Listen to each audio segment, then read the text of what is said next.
The following is brought to you by the Social Suplex Podcast Network. Yo, what up? This is Rocky Asuka Romero of Chaos, and you are listening to Keepin It Strong Style, the ace of podcasts. Yo, this is Rich Latta from One Nation Radio. This is brought to you by the Social Suplex Podcast Network. We present to you the ace of podcasts, Keepin It Strong Style. Let's go. It's the ace of podcasts, Keepin It Strong Style. Covering New Japan, they ready to hold it down. Jeremy Donovan and the young boy Josh. Come and hit a job out and bury all the frauds. From the Tokyo Dome over to the G1.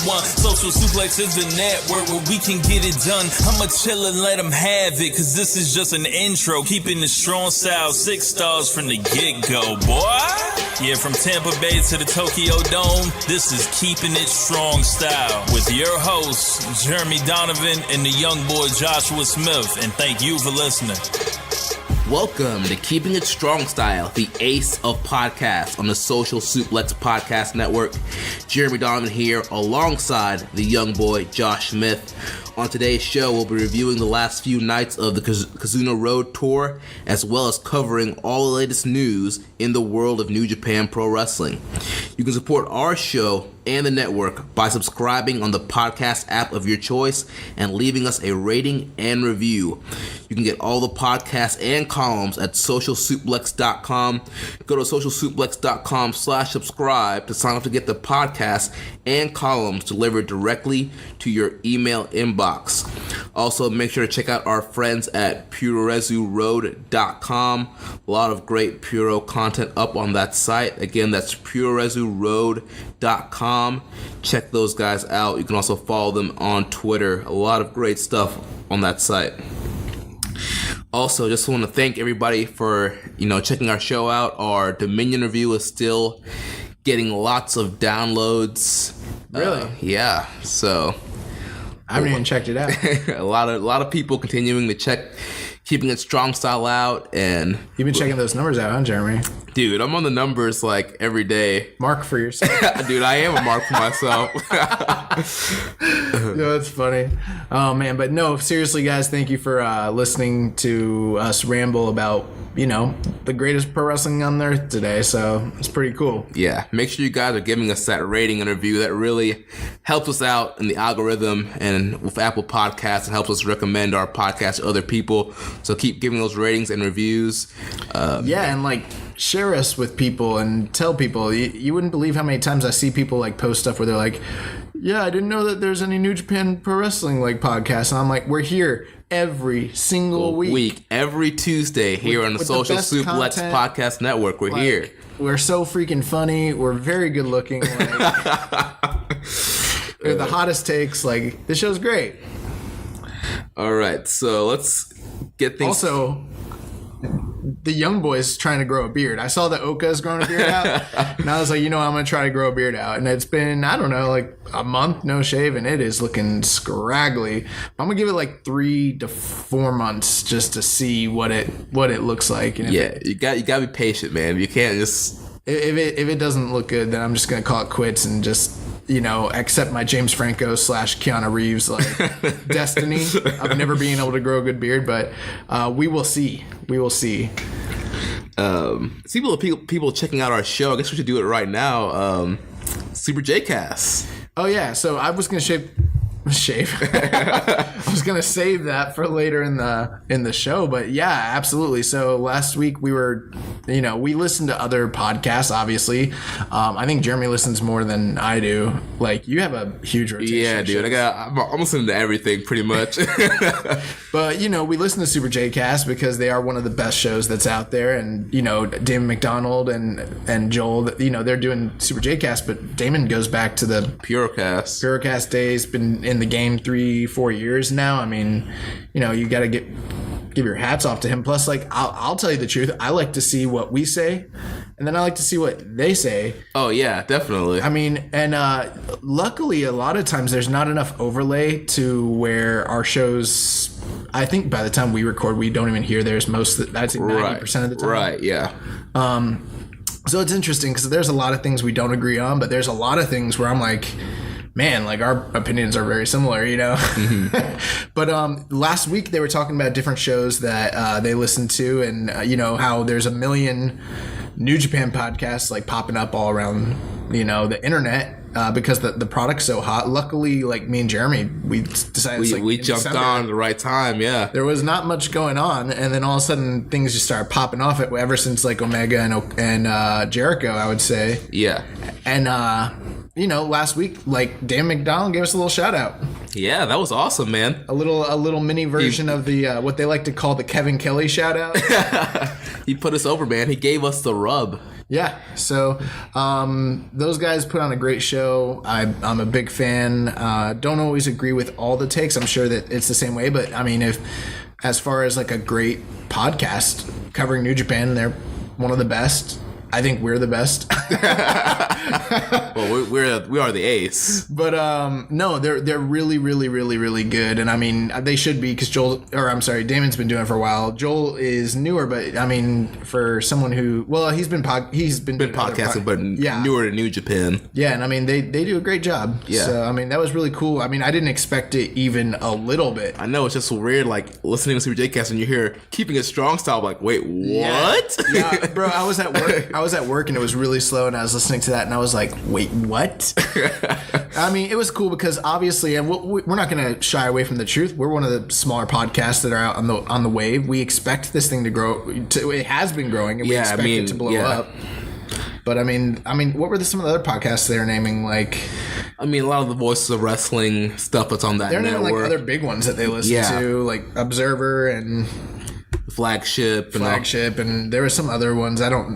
You would know better than me. I don't. Yeah, a lot of the ones they named were on the Voices of Wrestling. Yeah, like network. Omikaze. Yeah. But they named other stuff too, and then they gave a little treat to us, a little mention, a little taste. So that was cool, and you know, I was listening to their show today. So this is one of those few weeks where they actually dropped their show early, which was weird. Yeah, but they mentioned, you know, G1's coming up. It's time to do some collab.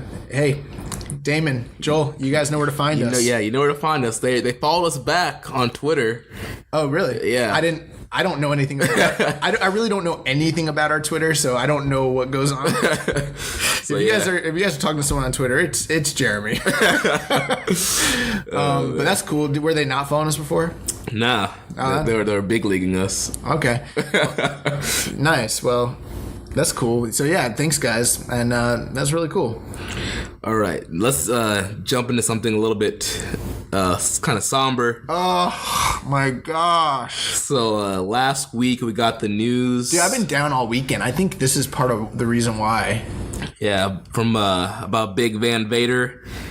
This came from his Twitter account. His son tweeted this out. He said, "It's with a heavy heart to inform everyone that my father, Leon White, passed away on Monday night, June 18th, at approximately 7:25 p.m." Yeah, so this was something that was very. I don't know. I don't like. For me, I would say devastating to a degree.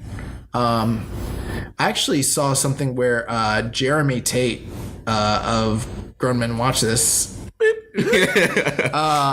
But one of our co-hosts on the Wrestling Squared Circle, his sentiments, and I'm not reading them, I'm just kind of paraphrasing, but he said, you know, when the news broke to him, he was on a bus and he started weeping. You know, and he was like, it was such a weird feeling, like to be in a place where a person that you never met, that you didn't know in life, but had such a profound impact on you as a fan of this product, you know, for whatever reason, like the news of his passing really touched him. And I mean, I haven't been like falling apart in shambles or anything like that, but I will say this, like I love Vader. I really, really, really love Vader, and this is devastating. Yeah, I mean, like, especially, you know, people like our age and older, Vader was a big part of our childhood, whether you were watching New Japan, WCW, WWF, like everybody knew Vader. Heck, if you were watching the Disney Channel and watching Boy Meets World, you know who Vader was. Yeah, that is crazy. Like how many times he was on like Boy Meets World, and I always thought that was like very interesting, like that whole crossover with that. Like he was kind of in like the, I don't know, like the mind's eye of like kids our age, you know, growing up in that time frame. Whether even if you weren't like a wrestling fan, like you said, if you watched Boy Meets World, you knew who Van Vader was. Yeah. It's like a crazy thought, dude. And like I've gone through over the years, my appreciation for Vader has grown because as a kid, I think everyone's main thing with him is either awe or just fear. Like, yeah, Vader's one of the scariest like individuals that ever got in the ring. Like he's someone like I legit, like it wasn't like Papa Shango fear. Like, but it was more like, he's a monster. Like, if I came in his presence, he would, like, eat me. Yeah, like, he's a monster. He will destroy me.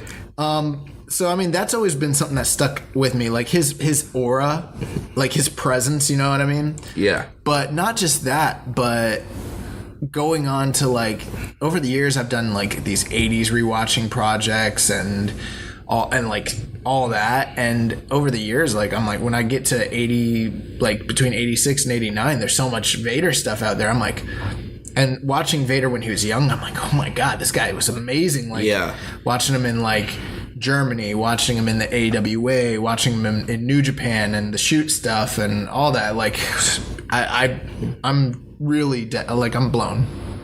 Yeah, I mean, this guy just accomplished so much in the wrestling business. This guy was like wrestling all over the world in U.S., Japan, Mexico, and Europe. Yep. I mean, if you check out the Wrestling Observer, they have a great write-up on like all about Vader and his history and all of his accolades and all the stuff that he's won in his career. Man, it's just incredible to go back and just read about his whole career and all the stuff that he's done in New Japan. I mean, a lot of guys, if you're new to New Japan, you might not realize like the impact that Vader had.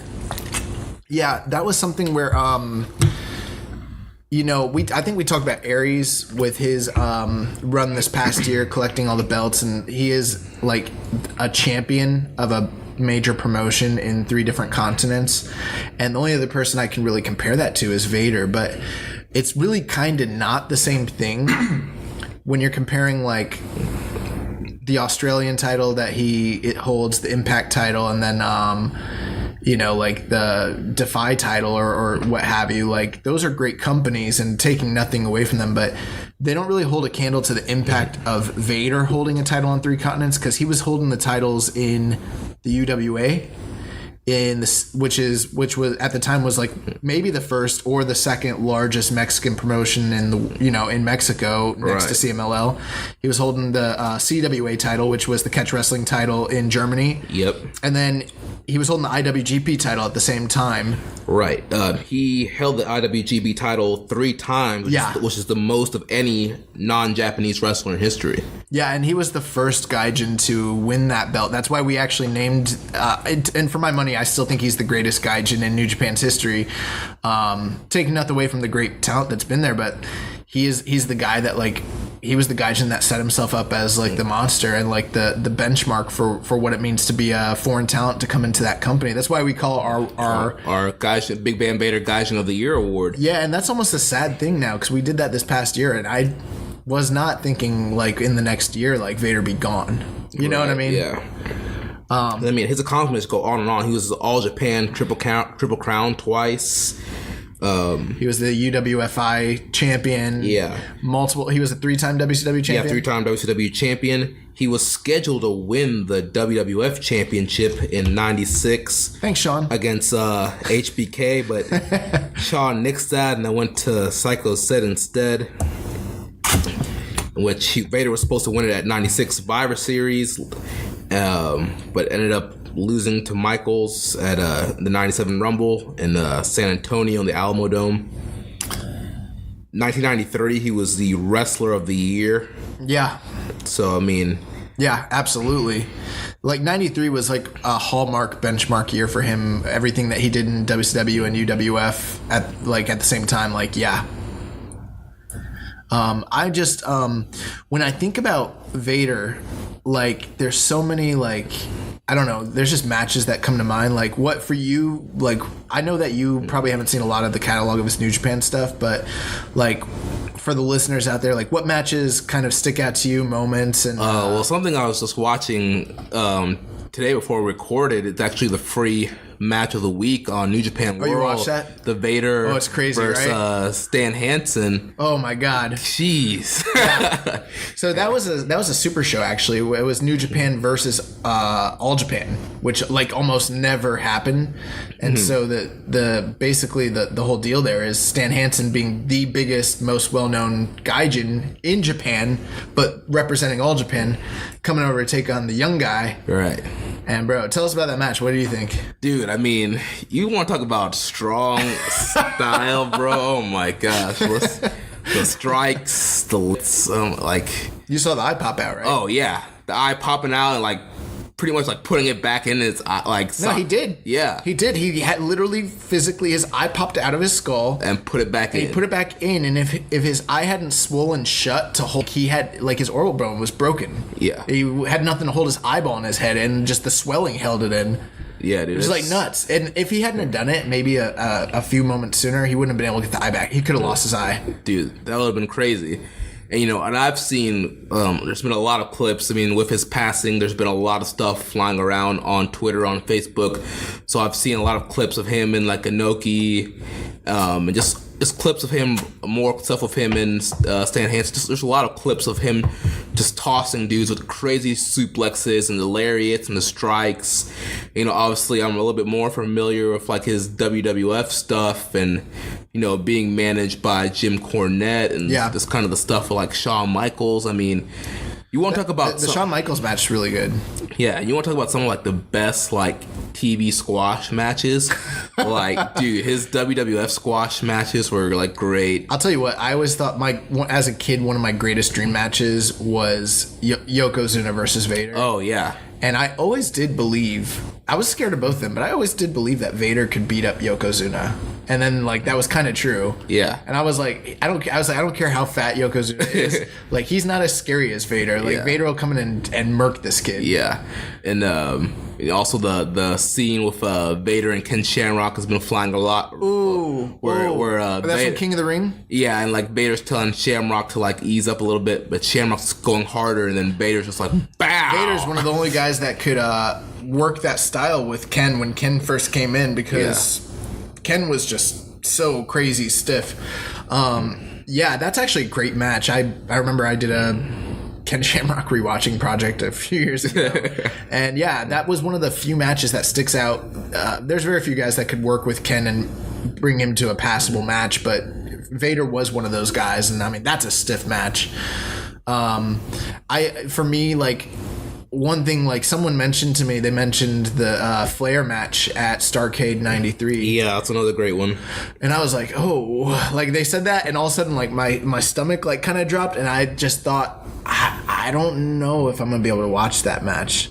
Because I don't know if it was on this podcast, but I think I've said it maybe on this podcast before, but I've said it to you in general. Like, I already get emotional about Starrcade 93. I don't know why. I just always have, like, that whole thing where Rick was going to put his career on the line, and he's facing this 400-pound monster who's unbeatable. Yeah. And I was like, there's no way he's beating him. And then to see him come back and actually win has always been very emotional for me. Like, more emotional than his retirement for whatever reason.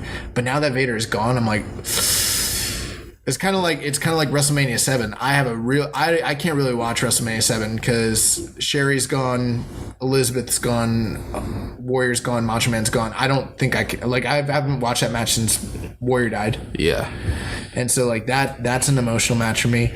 Some of the stuff like on the Eastern side that I think is definitely worth checking out. Well, I think they're about to upload this to the network, which thank God. But they're about to upload his matches in AWA with Stan Hansen when he was Leon White / he might have been Bull Power. I can't remember. Gotcha. And his match with Bruiser Brody. like two of the best big men ever who taught him how to work that style and like kind of broke him into the business. If you want, you can also go online. It's easy to find this stuff because there's very little copyright.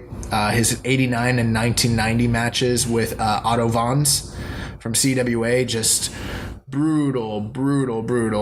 And then going into like Japan, the stuff that sticks out to me, well, him and Inoki, the first match they ever had, they rioted. Yeah, that's what they lit the pillows on fire, and we're like, yeah, they're in Sumo Hall, and they lit the fire because, and there's more to the story, but I mean, long story short, he squashed Inoki in like 6 minutes, and Inoki hadn't jobbed in like 5 or 6 years. It's kind of like someone coming in and squashing Hogan or Kali Hogan or like Cena at the top of their reigns. Like just that, I mean, like somebody now coming in and squashing Brock.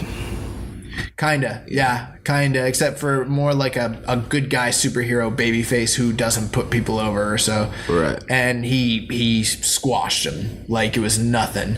And there was more to it than just that. But like there was reasons beyond just the fact. It wasn't that the people were upset just because Inoki lost. They're upset about the general nature of the booking of the card in general. But still, it's this moment where this guy comes into Japan, blows up. They light the people literally rioted. I mean, it's Japan, bro. Yeah. Like when's the last time you heard of a riot in Japan? Yeah. And they got kicked out of that arena for like 2 years. A long time. Yeah. He had an amazing tag team with Bam Bam Bigelow.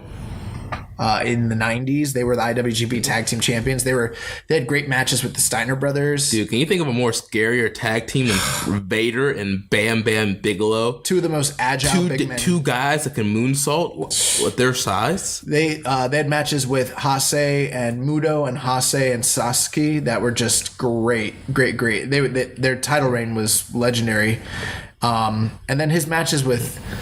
his 89 match with Hashimoto, the very first time they ever headlined the Tokyo Dome. He won the tournament to win the IWGP title against Shinya Hashimoto, who was a rookie not rookie, but still young at the time. That match is awesome. His stuff with Fujinami, like and then when Vader left and then eventually came back. Well, obviously, we had talked about the Stan Hansen match. When he came back, he wrestled Inoki in 1996. I think I showed you and Rich that match. Yeah.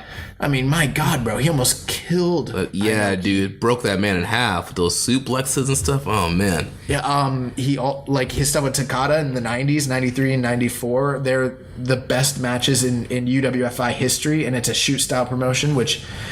I mean, Vader is not a shoot-style performer, right? But he's such a good worker that he literally carries Takada to the best matches of his career. His stuff with Gary Albright. In All Japan, him and Kenta Kobashi. Him and Mitsuhara Mizawa. And then, like, just think, like, a couple years ago, he was in the public limelight with Will Ospreay. Yeah. Turned that Twitter feud into a payday. That was, like...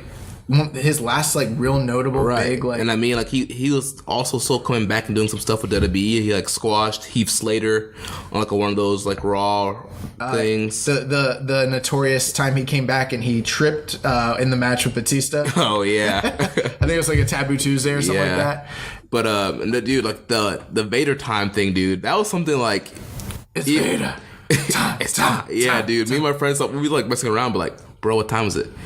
It's time. Yeah. It's Vader. I will say that I never understood why he lost his mask to Kane in that mask versus mask match, because he came back the next week with the mask on and he took the mask off all the time. So it wasn't really like... Never mind that, pal. But yeah, man. And then like you can't forget his WCW stuff, him and Sting. Oh yeah, Stinger, yeah, man. Flair. Him and McFoley, my God. Yeah, dude. Like... I can just go on and on. Like, I think for my money, excluding maybe Undertaker, and I almost consider him in a different category because people say big man. I consider him a super heavyweight. And I think of all super heavyweights, there's never been as great of a worker as a super heavyweight as Vader. He is going to go down right now as one of the greatest super heavyweights in wrestling. And I know there's a lot of people are thinking, well, there's a lot of great super heavyweight guys right now. Yeah. You know, you got like Keith Lee and Walter, but I mean, I love both of those guys, don't get me wrong, but Vader's presence, man, his aura, like you mentioned, his aura, like those guys don't have it right now. like they don't have that same kind of menacing aura. Walter's kind of close, but I mean Vader. When you hear that music, whether it's that New Japan boss music or you hear the Vader time, like dude, you know they used to call Walter Big Van Walter. I didn't know that. Yeah, that was his name for a long time. Big Daddy Walter, Big Van Walter. I've heard Big Daddy Walter. He also went by Big Van Walter. So, I mean, and no wonder why. Yeah. Yeah, they actually did a really touching ceremony to kind of reference Vader. Was it Harold Mai? Yeah, I think Harold Mai got in the ring and they did the 10 bell salute. Yes, yeah. Held up a picture of Vader. So, Vader has meant a lot to me in my life and as a wrestling fan. And I mean, we thank him. I mean, I don't know what you say, but thank you for your contributions. Right. And I'm going to miss you. Our prayers and condolences go out to the White family. I'm kind of like, man, I wish we could we've been talking about it for a while, but I wish we could say more or do something that was more fitting of someone like him. Though I will say this, I know that we're not a WWE podcast, but I think in the States it kind of, for modern fans, especially fans who are just learning stuff, it matters who goes into the WWE Hall of Fame, kind of. Right.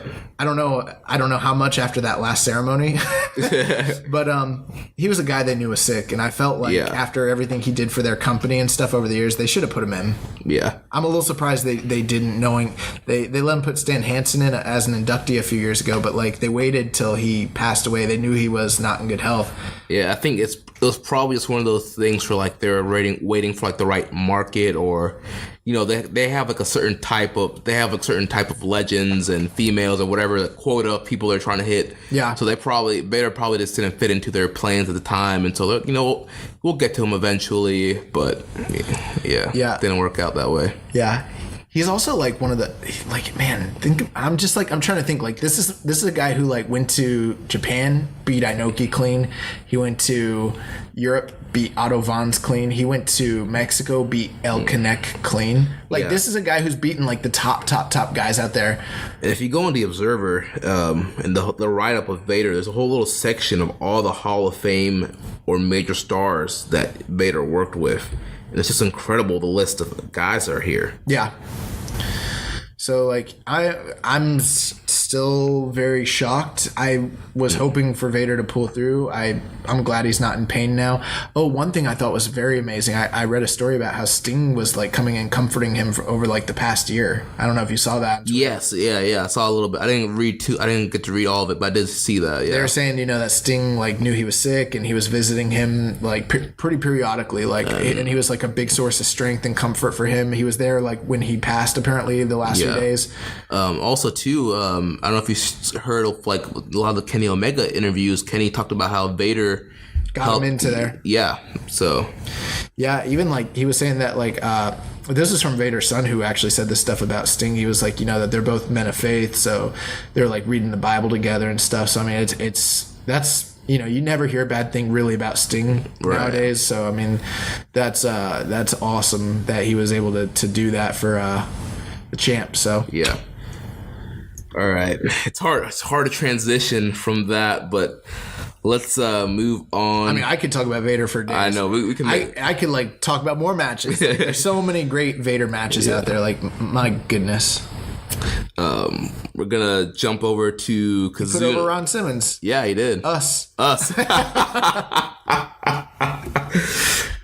Should we give the backstory on the Us, or just let it? Yeah, let's. Okay. Whatever. All right, so clearly, if you guys don't know, if you haven't seen the pictures of us, well, I'm black. Josh is not black. Josh is white. Well, mixed with what? I'm Hispanic and white. But you hang around, me, Rich, and James. All three of us are black, and we have this joke. When black wrestlers come on the show, we always say us. But Josh is with us. Josh is the Owen Hart of our clique. We're the Nation and Owen. That actually is the name of we have a private chat. Yeah. And it's the Nation and Owen. So, we're out on the indie show, It's basically like anytime like I don't know, I guess a black like wrestler. I don't want to say like color because that might be messed up. I don't know. Here's the thing, like I prefer, let's say, black. Like I don't like African American or color. Like that's like trying to make it labeling it. Like, dude, it's we're black. What if he's not African? Like what if they're like Haitian or something? Right. Yeah. Yeah. It's like, I just feel like African American is just like white people trying too hard to like not sound offensive. You know, the thing is, normally I wouldn't care, but we're on the air, so I feel weirder about what I'm saying. I'm like, I don't want to like give anybody the wrong impression or like be a soundbite like years from now. Be like, that's the young boy Josh Smith said this. Yeah. But anyway, so like anytime a black wrestler will come out, like it's always like an inside joke basically, where like Rich and Jeremy will look at each other and they'll like go us, and it's like a celebration or whatever. And so like I just was like, they're always doing it, so I was just like, us. But in no way do I want you guys to think that that is me saying or thinking that I am a member of the black race. I am very aware that I am not. We were going to go Kizuna Road, but since we're talking about race, I think this is a great segue into the Kenny Omega racist stuff. Yeah, so like when did that happen? Like it was during some sort of press conference or during an interview? Yeah, during some interviews last week. Was it post Dominion or was post Dominion? So it was at the Dominion show. It might have been Dominion press conference. It just might have been some stuff afterwards. I'm not 100% sure. I don't have the exact interview pulled up with me. Okay. But I mean, the gist of it was Kenny pretty much calling out the domestic talent, saying that, you know, he only sees the gaijin working out in the gym and are working hard, and it's no surprise, you know, he's now the top champ. Chris Jericho at the time, Michael Elgin, you know, the gaijin are kind of at the top of their game, and pretty much saying like the domestic talent just needs to work harder. Yeah. So and part of it too was like the fact of the matter, it was part of a wrestling promo.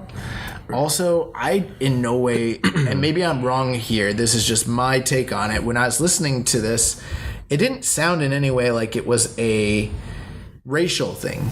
You know what I mean? Right. Like in Japan, there's the domestic like talent, you know, who are, you know, Japanese for the most part, or at least portrayed as Japanese, you know, majority of the time. And then there's the gaijin, which are the foreigner wrestlers who are guys who are just simply not, you know, they're not from Japan, they're not Japanese. You know what I mean? Right. And I think part of it was like in the story, well, part of it too, like let's talk about that. Like, so Kenny wins the IWGP Championship, and he starts talking about how some of the talent, like the Japanese talent that's local, that they've kind of, that he has noticed that they're kind of complacent, and they're not like, to steal a line from Vince, they're not trying to reach the brass ring, pal. They're not trying to grab the brass ring. These damn millennials. Yeah, so instead of millennials, it's the domestic talent. So he kind of mentioned, and part of it too, like let's keep in mind, this is part of a kayfabe story. There is a particular reason that he's mentioning this, namely to Naito and Kota Ibushi, which I haven't heard anyone. I've heard lots of people say the whole thing with Naito, but I haven't heard anyone explain the whole like how this would be perceived by Kota Ibushi, his partner. And I do have some comments here from Omega addressing this whole thing. So he says, as for the comments I said at the press conference, I've heard people overreact. Oh, Kenny, you're racist. How so exactly? And what's funny about that is the general feedback from the Japanese community is, Kenny, you're right. So it's strange that I'm hearing all these English-speaking people from foreign countries tell me that I'm being a racist individual when all I'm doing is speaking the truth. In a way, like those comments are sort of kayfabe, if you will. I mean, you don't see how hard anyone's working, but I do, and I see it every day. I see it every time I go to the gym. The gym is myself, Michael Elgin, Juice Robinson. It's all the foreigners. You never see any of the Japanese talent at the gym, with the exception of a couple guys. And when you're looking at the guys that are eating food and dieting, it's always the foreigners who are trying harder. When you're looking at the guys who are thinking outside the box to create something new and exciting for the brand, most of the time it's the foreigners because they're hungrier and they want it. And the Japanese talent is mostly just waiting for their turn. And I'm not saying that this is a racial thing whatsoever. It is what it is. And I couldn't help but notice that these guys that are absolutely killing it right now are mostly foreign talents. Why is that? I want everyone to do well. I want New Japan as a whole to do well. I want our team to be the best team in all professional wrestling. I don't want to be a turn waiter. I don't want anyone to do that. I want everyone to want it. So if you want to know why I said those comments, that's why. Yeah, I mean, I'm just trying to. Well, like, there's a lot of things. Like, I've heard people say, like, well, the easy answer to people's, like, criticisms of it is to just be like, oh, well, Kenny is embraced by the Japanese fans. He's embraced by the Japanese people. He's, like, literally I don't know, do you call it naturalized citizen? Is that what that is? Yeah, I think so. He's a citizen of the country, speaks the language. He considers himself at this point almost like basically a Japanese person. Right. That doesn't necessarily mean that that would exclude him from being racist against Japanese people just by those things. I mean, you hear stories of, like, people who are married to someone from the other race, or just because you have friends of someone of the other race, you can still be racist, Right. And it is a touchy subject, especially like in a racially charged country like America, where it's something we deal with every day. Yeah. That being said, I don't know. This is just me. This is Josh Smith. I didn't hear anything while he was talking that led me to think, man, Kenny is a bigot. Same here, dude. Like, I saw those comments. I was like, oh, Kenny's, like, working an angle with Naito. Yeah. And then, like, the next day I see all this Kenny's racist. I'm like, what? Did I miss something? Yeah, I don't know. I mean, like, I just... You don't want to basically be the guy who's, like... If someone, like, let's say someone who heard those comments was generally offended by it or whatever, you don't want to be the person who's like, your opinion or the way you feel is wrong or whatever. You don't want to be that. But I also wonder, if you're a wrestling fan, and you're hearing this, and you're that offended, how have you been a fan of this product over the last, like, however long you've been a fan? Right, especially because I've been a fan for, like, almost 30 years. Especially if you've been watching through the Attitude Era. My gosh. That's what I'm saying. And it doesn't excuse the previous things that people have done or make it right. I mean, there's a lot of things I go back and I listen to and I cringe, but I'm like, and I don't even think that it's even fair to compare what Kenny has said to any of those things. I'm just using it as a point of analysis. Like, it is almost like a thing where I think people...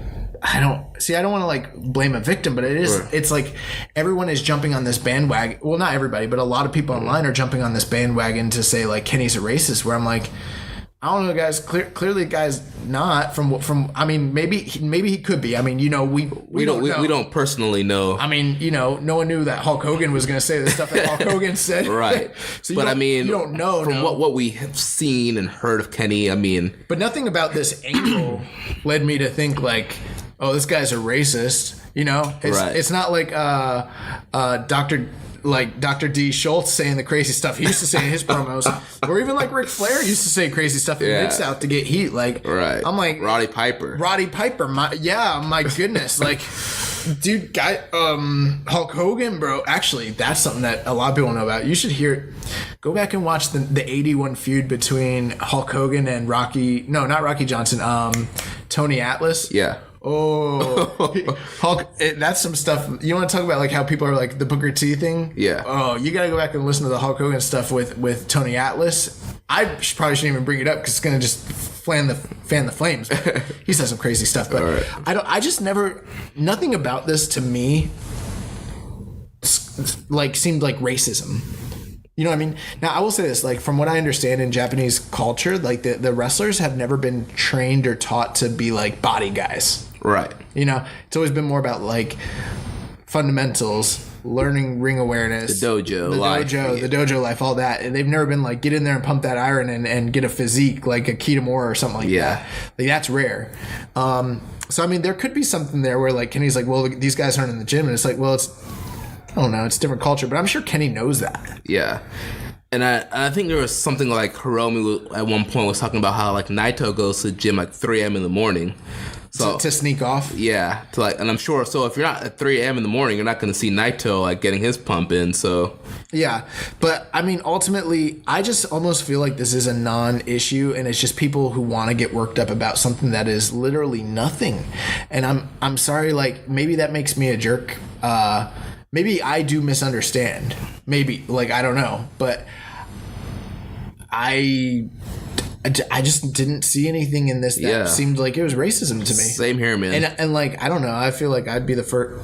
I feel like if there was something here where I was like, where I genuinely thought like Kenny was crossing a line and he shouldn't be doing that, I'd be like, yo, that's really not cool. But right. I mean, like in our group of circle, I mean, people saw the comments and were like, yeah, I don't get why. Oh yeah, I wasn't even really paying attention when that happened. You guys talked about it? Yeah, because I forget somebody brought it up and was like, why are people saying Kenny's racist? And then like somebody shared the comments and they were like, yeah. That's the thing. Like the only thing I've been met with about it is just like I'm kind of like baffled. I'm like, I didn't see anything that seemed racist to me. Like, I think some of the quotes I heard Kenny say is ultimately he wants everybody in the company to do well, but he's trying to push for change in a culture where sometimes, you know, change doesn't come easily. Right. They're very heavy on their traditions. Yeah, like their traditions. So he's trying to push them to be better versions of themselves in this sport. Mm-hmm. It's not. I didn't hear anything that said you like it. It's not like a Mexican promo where you're like you're a spix or you know you're a Mexican so you're lazy or something like that. Right. It was nothing like that. It wasn't even a heel promo. This guy's like the top babyface in the company. Exactly. I just want to say I don't think Kenny Omega is a racist. Yeah. Now if he is.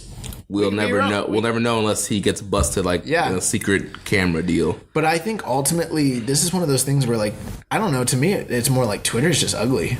Yeah, and wrestling writers write like stuff that's kind of irresponsible just to like get numbers and get downloads and crap. And I think part of it could be too is just that more trying to find a way to throw rocks at New Japan after the Dominion 7-star match.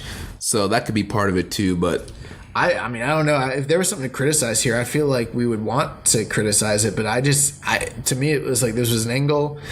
It wasn't even that crazy. And hey, if you are offended from it and it is something that really bothers you, we'd love to hear from you and maybe I need to understand more. Right. You know, but my take on it was not that you're Japanese, so you're lazy. Nothing like that. It was like, hey, there's a mindset of people who are on the outside. I don't know. I feel like here's my only thing. I feel like would it be considered a racist? Let's say if Naito had cut the same promo and he was talking about the Gaijin. Would that be racist? Yeah. I don't know. I don't think so. I don't think anyone would be up in arms about it. But, you know, I don't know. That's my take. Dude, same here, man. I don't think Kenny's racist from what I can see. I don't think his comments are racist. So, but again, like you said, if you think he is, I'd love to hear from you and just get a better understanding of why you think he is. Nice. So we got that out of the way. You want to talk about Kizuna Road? What are we gonna do? Jeremy's kind of driving the show tonight. So last time we were only able to talk about the first night of Kizuna Road, which had the Elgin and Goto Never title match. Since then, there were a couple more shows. On June 18th, we had a show and kicked off with Tsuji and Imura going for another 10-minute draw. That was like their 6th or 7th draw now. I mean, again, it's another one. I mean, it's the same thing. I don't even think we have to recap it, except basically that Tsuji keeps almost beating Imura. Mm-hmm. And he's about to lose his crap because he can't beat this dude in a 10-minute match. That's pretty much the whole story. Right, yeah. Just keeping... it was a good match, just keeping that rivalry going. Then there was Ishimori and Takahashi against Narita and Umino. And this is good. Yeah, it was another great match where, Umino and Narita kind of showing some fire against the Bullet Club team of Ishimori and Takahashi. I like Umino and Narita as a tag team. Yeah. That's one of my favorite, Young Lion combinations right now. Yeah, dude. And I kind of like Ishimori and Takahashi together. Yeah, the two Japanese members of the Bullet Club. Yeah. The only two. Yeah. And Peter. Then we had they actually cut a promo after this match, Takahashi and Ishimori talking about how they feel really bad for the original Bone Soldier. Oh yeah. I saw somebody like post that on Twitter. But it's pretty funny. Of course, Ishimori and Takahashi got the win. I'm surprised Yujiro has been getting the pinfalls in these tag matches with his Pimp Juice DDT. I'm not. Remember, he was picking up a lot of the pinfalls during the tag league when it was him and Hangman. Right. I don't know. For some reason, I expect Ishimori to be getting some more. He's the heavyweight. He's the senior guy. I'm not really expecting Ishimori to pick up a lot of the wins, even with his prominent position. Like, it's New Japan still. Yeah. So next we had Tenzan and Oka going against Yuji Nagata and Nakanishi. Ugh. It wasn't terrible, but it's what you'd expect from the dads. I mean, Oka and Nagata are great. Yeah. Nakanishi and Tenzan are washed. Yeah.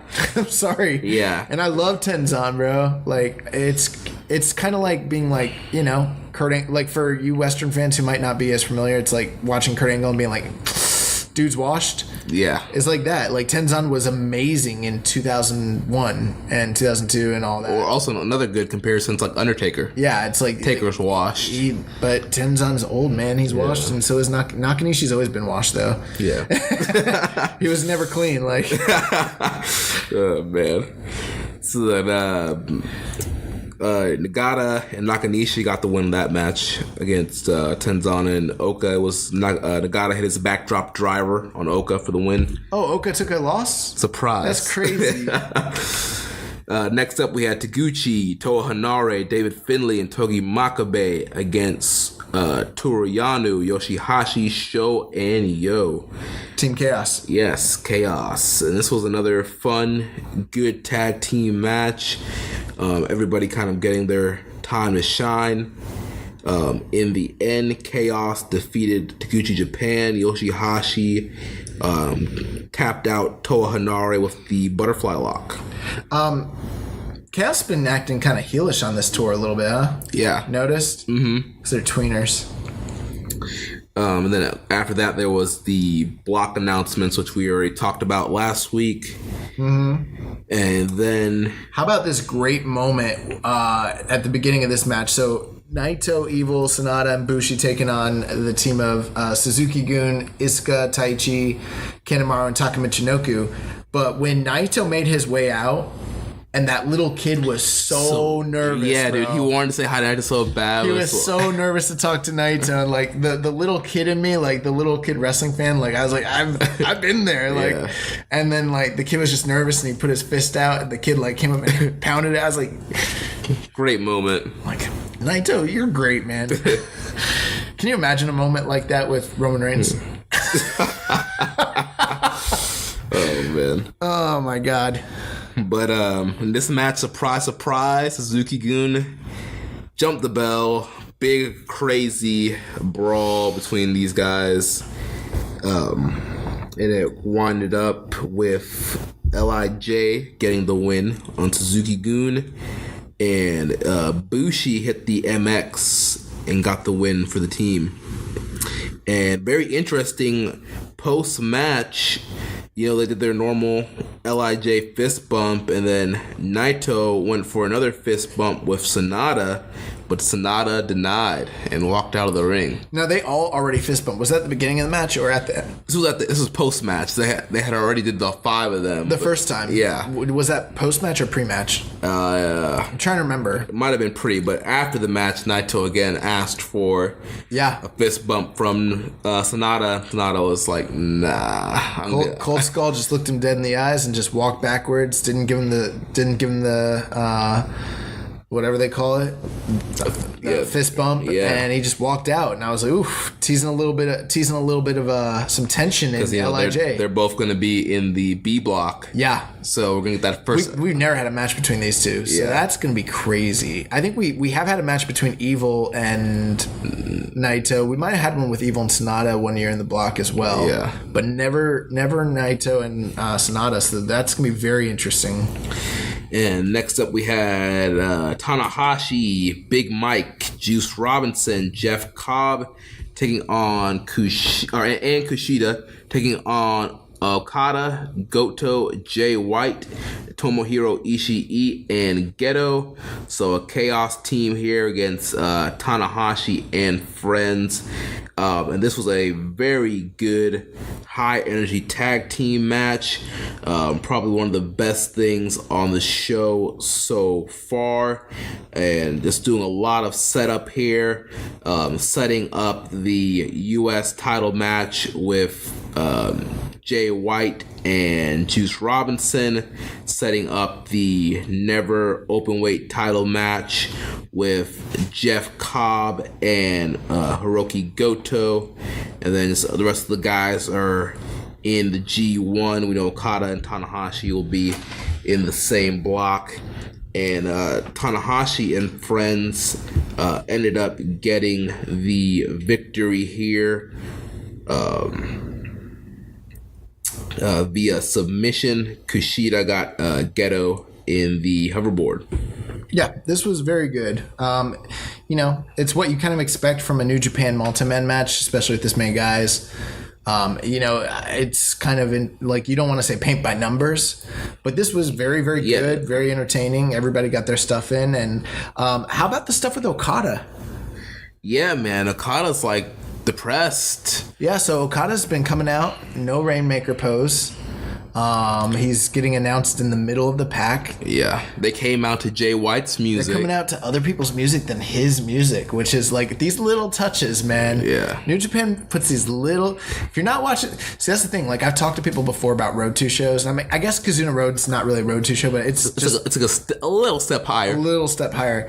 And I've tried to explain to someone before. It's you don't have to watch these. You could be one of those fans who literally just tunes in for the big shows, and that's about it.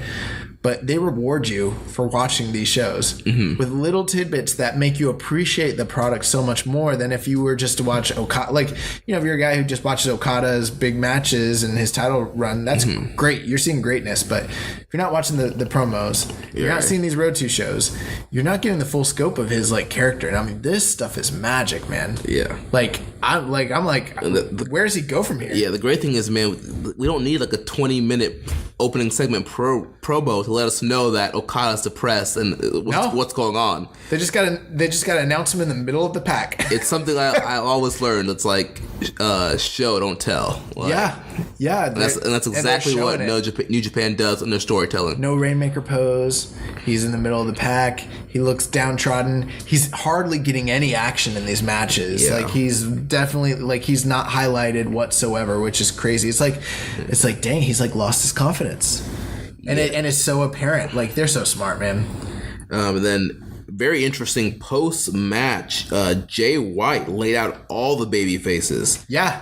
And also some young lions, and then he's working over Juice. Juice fires back, but then he gets low blow, and then White lays in the elbows and leaves him laying. Yeah. So this was very, very, very interesting. Yeah, and he also smashed the chair on Juice's KO left hand that's already injured. Yeah, they were actually talking about Juice's hand, and that basically was he already wearing the cast at this point? I think so. So I don't know if they made it probably apparent. The actually the English translation or the English commentary for the Kizuna Road shows is out now. I don't think we watched this with English commentary at all. I watched this one and the next night in English. The first night I watched. Did Kevin Kelly, because I didn't, did Kevin Kelly mention that there was a special rule for the whole tour with Juice Robinson and his hand?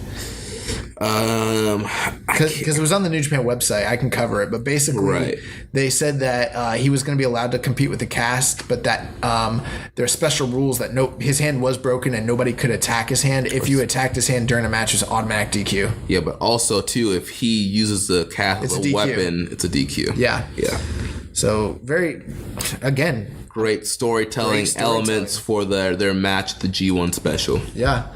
And that brought us to the main event, the IWGP Junior Heavyweight title match between everybody's favorite champion, Hiromu Takahashi, the ticking time bomb, and El Desperado, Despy. Yeah, so, I mean, the big thing here is Takahashi finally beating Desperado.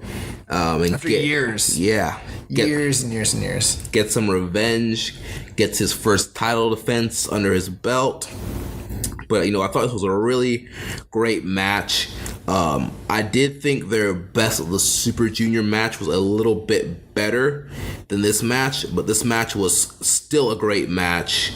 And I think, something that really helped this match was the backstory from the Best of the Super Junior match.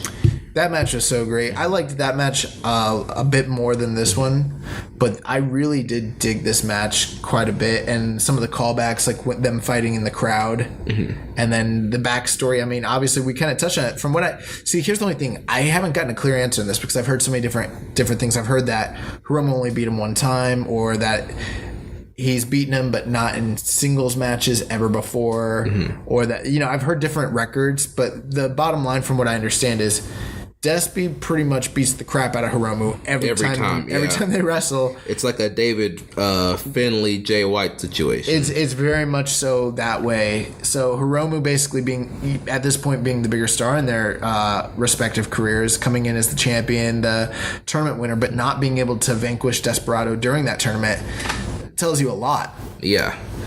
And another very interesting thing here, Desperado had like a different version of his mask on. Yeah. And at one point it was pulled off and he didn't even care and hit Takahashi with the belt. He was more concerned about winning the belt than about showing his identity. I thought that was an incredible call by Kevin Kelly when he was like, Desperado didn't care about covering up his identity. He cared more about winning the belt and hurting Takahashi. Hiromu, which I was like, man, Kevin Kelly is on right now. Yeah. So yeah, I guess I did watch this match in English. I'm kind of forgetting because I was with you when we watched that. Yeah, we were watching English. So that was great, but this match was just, I mean, it's everything. Desperado, I think we talked about before the Best of Super Juniors, certain guys get a chance to shine, and before that tournament, I wouldn't have considered him one of the better juniors in this past year, but he's really impressed me. This is another impressive outing by Desperado, and I am wondering if that whole mask being taken off his head is going to lend itself to the mask versus mask rumors that we've been hearing about between him and Dragon Lee. Yeah. Nothing has materialized, but still, great stuff, man. Yeah. So yeah, that wraps up the June 18th night.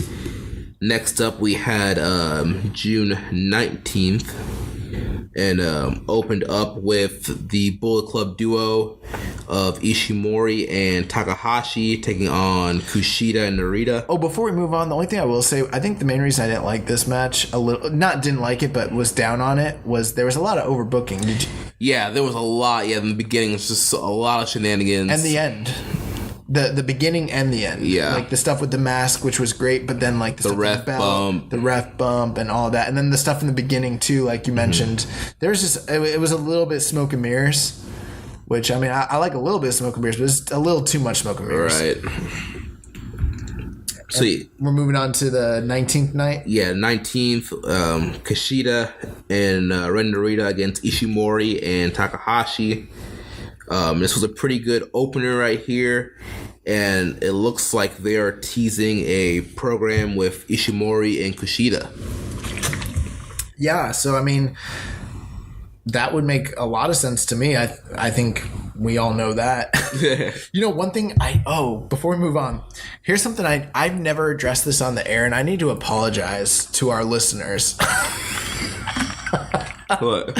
So when we did the contest for Best of the Super Juniors. And, you know, I came on here and I did that long rant about how I thought it wasn't going to be Hiromu and I didn't think it was going to be Hiromu and Ishimori. I thought it was going to be Kushida and Ishimori, and for all the reasons which I still think are valid, right?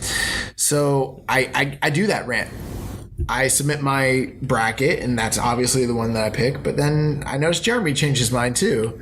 Then Jeremy tells me one day, what % would you think of our brackets had that finish? I would say maybe 70%, maybe 70% of the brackets had that finish. Yeah, somewhere maybe 60 to 70. Oh my god. Okay, guys, here's a couple things. One, we did that contest. Jeremy kind of did the whole thing basically, so my hat's off to Jeremy. That's kind of his project, even though I was the one who... It was your idea. It was my idea. Jeremy's the one who put it into practice. So thank you, Jeremy, for making that contest a reality for everybody. But beyond that, guys, this is one of those things where I feel like in the future, if you're doing a contest and I give you my take, I'm not saying that everyone who sent that in took my take, but I have to feel like in some way I must have maybe influenced people's opinions, because it's not like on Twitter I saw a bunch of people with that finish, and it's not like on other websites I saw a bunch of... Most of the time that is not like the finals that people were sending in to other brands and stuff. It was everyone was like Hiromu and Ishimori, the obvious one. Yeah. And the fact that 2/3 of our group sent in, 2/3 of our listeners who participated sent in the finish that I called, I feel like I screwed you guys. So I gotta apologize for that. And my apologies. And if you didn't listen, if I didn't, influence you, no worries. But if I did influence you and you know who you are, Jeremy, my bad.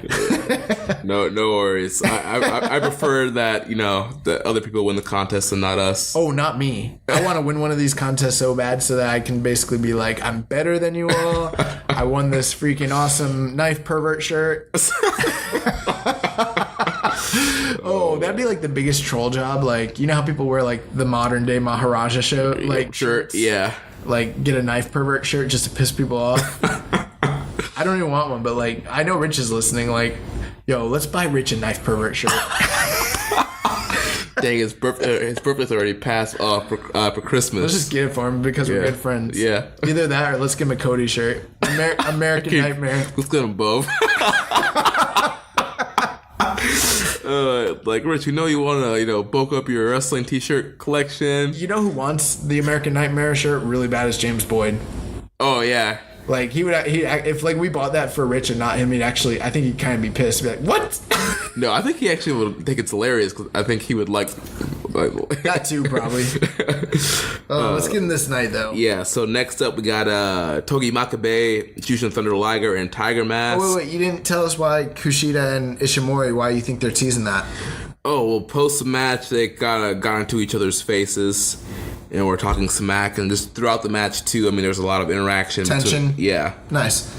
The next match, Magabe, Jushin Thunder Liger, and Tiger Mask 4 taking on Toa Hanare, Tomoaki Oka, and Shota Umino. So kind of like a young lion team, captained by Hanare, taking on this old head team. Old head. That's hilarious. So surprise, Makabe, Liger, and Tiger Mask got the victory here. King Kong knee drop. Yeah, this was a good little fun tag match. The young lions really working hard. I like this stuff with Makabe and Hanare. Yeah, it's interesting because they're usually teaming together. Makabe's got heat, Hanare's got heat with that man. He's been making him lose for over a year. He wants to shoot on him so bad. Yeah, so it's kind of like Toa kind of taking the lead of the young boys. And you know how Liger and Tiger Mask are with the... Oh, yeah. So mean Tiger Mask and grumpy Liger. Total domination. Get off my lawn, young boys. Oh, my God. So that brings us to the next match of the night. Rocky Romero, Roppongi 3K. Oh, Rocky Romero and Roppongi. So... Okay, Roppongi 3K. Yeah. Taking on Kanemaru, El Desperado, and Taka Michinoku, the Suzuki-gun Juniors. And, this match is okay. Suzuki-gun did not attack before the bell started. Yeah. But they did it after the bell started. Yeah. And they jumped show. Yeah, they jumped show at the beginning. This was a bad, actually. This was not good. Yeah. It was like not. This is like the low point of the night, pretty much. Yeah. One of them, anyways. Yeah, it was just okay. Well, I guess the match after this was worse, but still. Oh, yeah. But this match, Suzuki-gun got the win. Desperado. I believe Kanemaru spit the whiskey in Rocky's face, and Desperado cradled Rocky for the win. Yep, just what you'd expect from one of these matches, one of these Suzuki. I've heard people like a shout out to someone on the outside. I've never really done this, but I know Damon McDonald is always saying he really likes the Suzuki-gun Juniors, but I don't. I like this. I mean, you know what? Separately, I like them. Except for not so much Kanemaru. Yeah. But I mean, separately, I can actually handle their acts. But together, when they're all together, most of the time, like, I really don't like it. Like, it really drags the matches down for me. I don't know if you have an opinion on that or not. Yeah, it's just, you get them all together and just mucks everything up. So how about this? Ishii and Toru Yano against Iizuka and Taichi. Ew, boy. What is the common denominator? All the worst matches that I've seen in New Japan this whole entire past year, there's one common denominator. It's always Iizuka. Yeah. He sucks. He really, really sucks, bro. You want to talk... Okay, you know how we talk about washed? Yeah. Okay, like, freaking Nakanishi and Tenzan look like they're Ray Stevens... Look like Ray Stevens and Shawn Michaels and crap compared to Iizuka right now. Yeah, like, dude. They look like they're like prime like Benoit and like Eddie compared to Iizuka. Iizuka is done. He is done. Yeah, dude. There was a time where he was like never great, but like pretty good. But no, dude. No, I think I'd rather watch an Alexa Bliss match. I'd rather watch WWE than an Iizuka match. Do you hear what I just said? I'd rather watch the WWE than watch an Iizuka match. Yeah, dude. Iizuka is awful. He is so bad. I actually heard a rumor that they're thinking about not... Okay, well, actually, you know what? It was just a rumor, but I heard a rumor that they were thinking about not re-signing him once his contract's up, but then I remember I saw that and I got excited, and then I remembered, like, he's a lifer. Yeah. He's pretty much never going to be done with New Japan, probably. But I don't know. They got Harold Mine now. Like, he might see him too and be like, "This guy sucks." I would watch a million Yoshihashi matches than watch Iizuka. Iizuka is so bad. Yosihashi's good in the ring, man. Yeah, but I hate him. Yeah, I know. But I really hate Iizuka. Oh my god, I hate Iizuka. Dude. I would instead of watching him like wrestle, I would rather like let freaking Lance Archer spit all over me. I hate watching Iizuka matches. Like, this match sucked. Yeah, this was horrible. It's terrible. So yeah, and Ishii was in it, and Taichi, and Toru Yano. Come on. Yeah, just rough.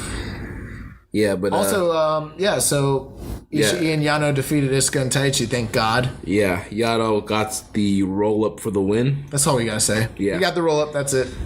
Next, we had Michael. They wrestled for 9 minutes and 30 seconds. It felt like 20 minutes. It went on forever. My God, hate this match. Yeah, that was the anti-Fight Forever match. Next, we had Elgin, Jeff Cobb, Juice Robinson, and David Finlay against Okada, Goto, Jay White, and Yoshihashi. We've actually chanted "Just Go Home" at an indie show before. It's like something I'm not that proud of, but we've done it. Yeah. Oh my God. Yeah. So Elgin, Cobb, Robinson, and Finlay, the Team Super Gaijin, taking on Okada, Goto, Jay White, and Yoshihashi. Team Chaos. Is this racial? Is this a racial thing? Seems like maybe it is. I don't know, but it was this lazy Chaos team. My God, bunch of bums, right? Yeah, apparently that guy Okada, he never tries. This was a very good match, fun match. Everybody was working hard in this match, and once again continued to build Cobb versus Goto and Jay White versus Juice Robinson, and just Good stuff. Yeah, I thought that this was very, very good. A great way to set up the White and Juice Robinson as well as the Goto and Cobb matches that are coming up at the G1 special. Especially with the fact that Juice got attacked the day before, so like the story kind of continued, and he was out for revenge in this match, even though the doctors didn't want him to compete. This was really good. And the funny thing, again, Okada's not the focus or the feature of this match. Right, definitely Jay White, probably the biggest focus. Yeah. And he got the win here with the Blade Runner on Juice, so he pinned his number one contender. Yeah. So, they're making Jay White look real strong going into G1 Special in USA. Post-match, the beatdowns, the attacks, this guy's looking good. Yeah, he is. Looking good. So next up we really had our main event. We had the Strong Machine team, Strong Machine number 69, who was Taguchi. What? I could not figure out who these guys were. Were you like Kevin Kelly, stumped at who the guys were? Did he not know? He did, but he was like, I have no idea who's in these Strong Machine masks. But yeah, so Strong Machine number 69 was Taguchi. Strong Machine Ace was Tanahashi. Strong Machine Justice was Yuji Nagata. I wasn't Strong Machine Ace Kenny Omega.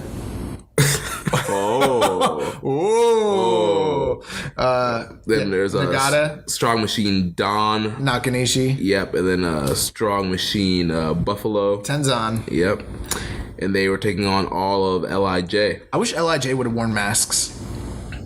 They all kind of do have their own masks that they've worn in the past. I think would have been kind of cool. And of course, the Strong Machine team was accompanied by Super Strong Machine. And Super Strong Machine's manager, what was his name? Wakamatsu. Yeah. So they were out at ringside, and this was a very fun match with all these guys wearing the mask and trying to pretend like we're not supposed to know who all these guys are. I liked when I really liked the backstage promo where Taguchi was saying I'm gonna call in the machines. The video they played beforehand. Yeah. He'd already done they'd shown the promo in the past, but then they highlighted it that he was calling in the machines. Yeah. So what? Is this Transformers? But no, this was great. It is a shame that Super Strong Machine was unable to perform in his own retirement ceremony, but I don't think he's wrestled in 5 years. Yeah. Anyways. He did hit a lariat, though, on Naito on the outside. It wasn't the Yoshihashi lariat, but it was pretty good for his age. Yeah. Came down to Strong Machine number 69. He hit Super Strong Machine's signature Devil Windmill Suplex for the win. Isn't that an awesome name? Yes. It makes you think of it like that it's something so much crazier than it actually is. It's really just like a hammerlock suplex. Yeah. They make it sound like it's the most epic. It's like something from an anime. You're like, the Devil Windmill Suplex. Blue Eyes Dragon. Blue Eyes, yeah. Actually, I never watched that show. You never watched Yu-Gi-Oh? No. Yu-Gi-Oh? No. Dude, I love me some Yu-Gi-Oh. No, I watched Dragon Ball Z. So did I. Yeah, but I never watched Yu-Gi-Oh. I'm sorry, I just never did. I know what Blue Eyes Dragon is. I'm from that time period, but I don't. Actually, I really don't. It's a really good card. Yeah, Blue Eyes White Dragon was the best card. It's like Charizard. Kind of, yeah. Okay. Next to, I think it was the Dark Magician, I think it was. That was Yugi's top guy. I don't know. I actually don't get Yu-Gi-Oh. It's a kid and then there's this man and they're the same or something. It's weird. I've never watched it. Rather watch Attack on Titan. I have not watched that. Oh, you never seen that? No. Bro, we gotta start watching that. You've never seen it? The new season's out. People get eat by these giant titans. It's awesome. I've heard about it. You would love it. I promise you would love it. You'd be like, this is dope. Oh my god. Sorry guys, we're getting in. You're getting off anime rant. You know what? Anime is. You know what my favorite anime is? What? Hajime no Ippo. It's about boxing. I think I've seen one of those before. It's they call it Fighting Spirit. Because they used to play on HBO. No, I don't think so. No, but it's really, really, really, really, really good. I've always wanted to get into like a wrestling anime, like Muscle or something, but I don't know if there's any good ones out there. Yeah, I like the Tiger Mask W. I heard it sucks though. Yeah, you did? I don't know. I just heard it sucks. I don't know if it actually does or not, but yeah, we get on that.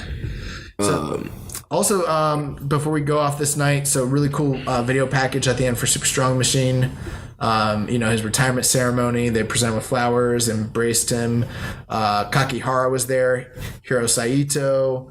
They brought him, flowers. Ryota Chukuzin brought him flowers. Kazunari Marakumi brought him, came out. Kind of reminded me of like when like Flair retired, kind of like on Raw when the guys kept coming out from his past. Yeah. Sort of like that. Nagata was out there. Makabe, Kushida, Tanahashi, Tiger Mask, Taguchi, Liger, Nakanishi, flowers, handshakes, gifts. Bunch of people bowing at each other. It was really nice. They took good photos, and it was a great. And then Super Strong Machine gave a speech. I haven't seen the translations of it, but all the current stars and legends, young lions came down and surrounded the ring. So really, really, really cool stuff.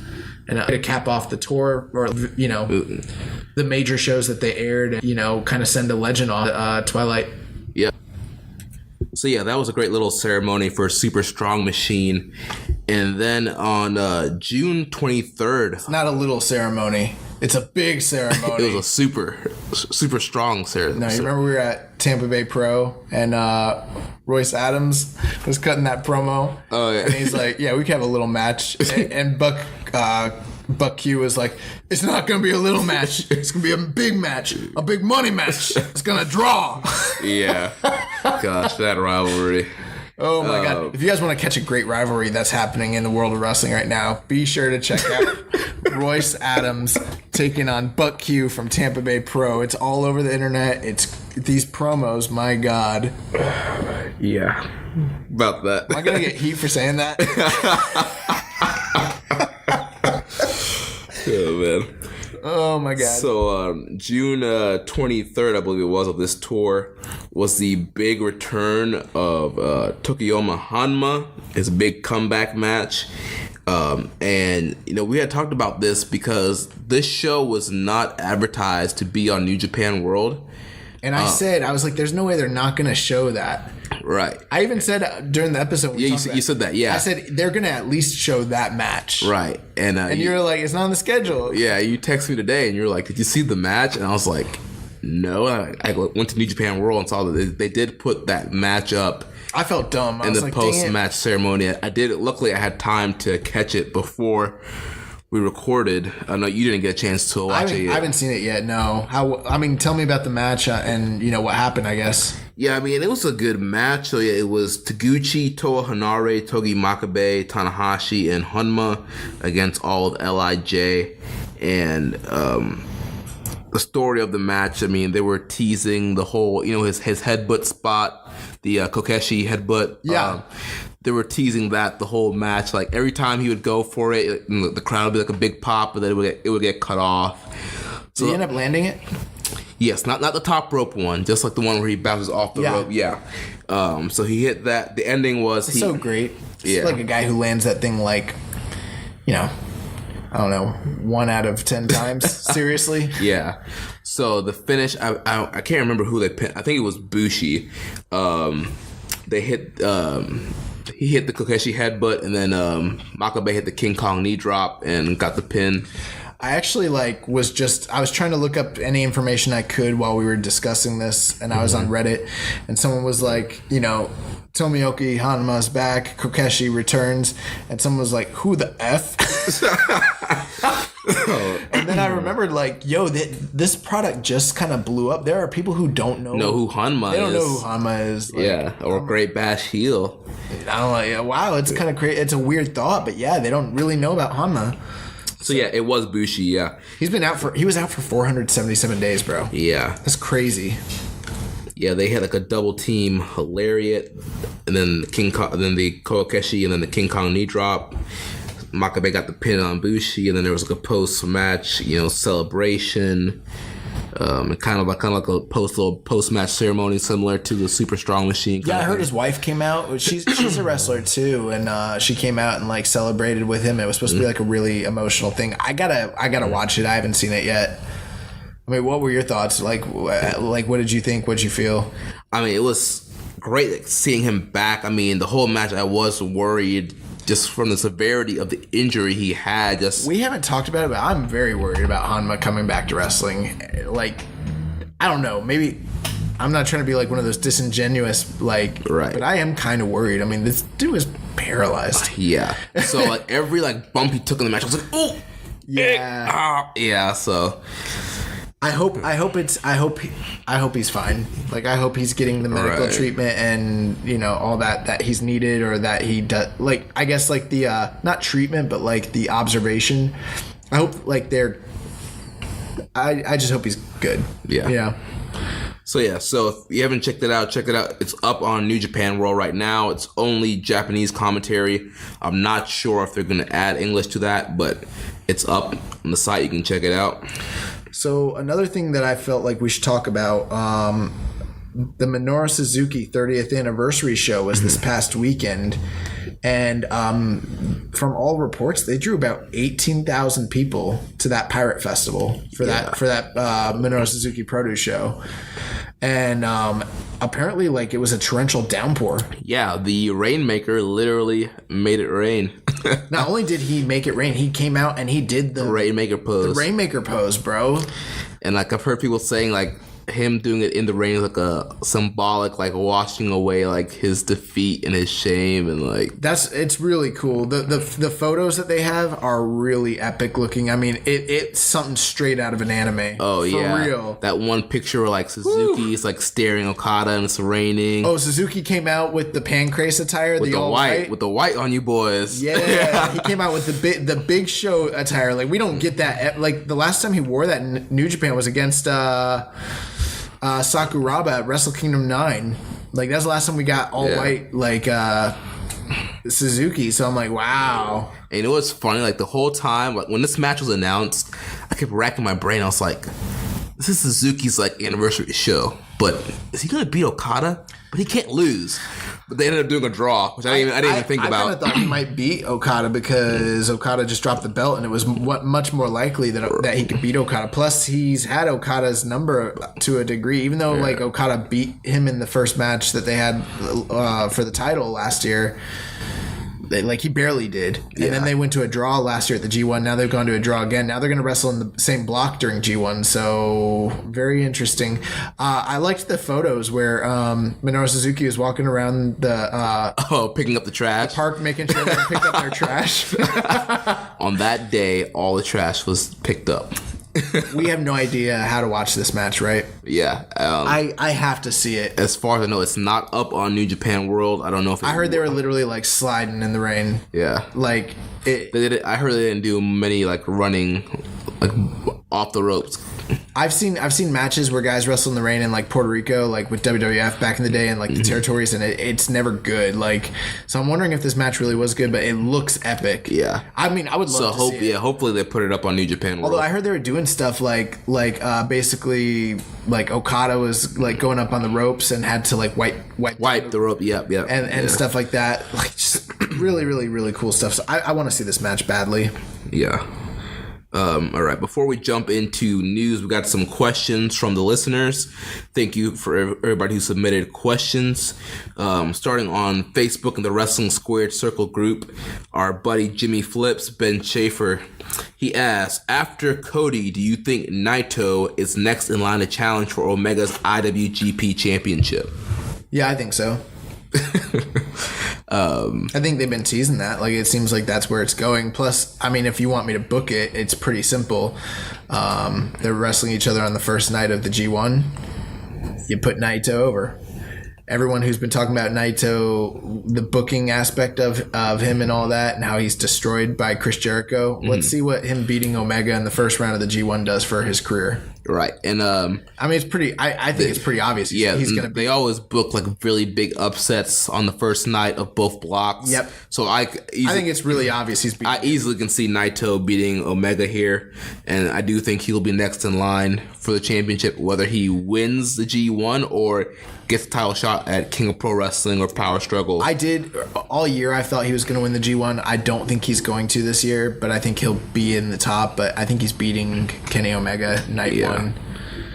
And another question from Jimmy Flip. He says, "Do you think the rocket that we thought was strapped to Ishimori was a dud and fizzled out? If so, why?"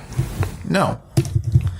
I mean, if you think about it, what junior is being rocketed right now? It's G1 season. It's G1 season, baby. Right. And I mean, pretty much all the juniors, for the most part, are going to be taking a back seat to the heavyweights. It's time for the parents came out to play. It's big boy time.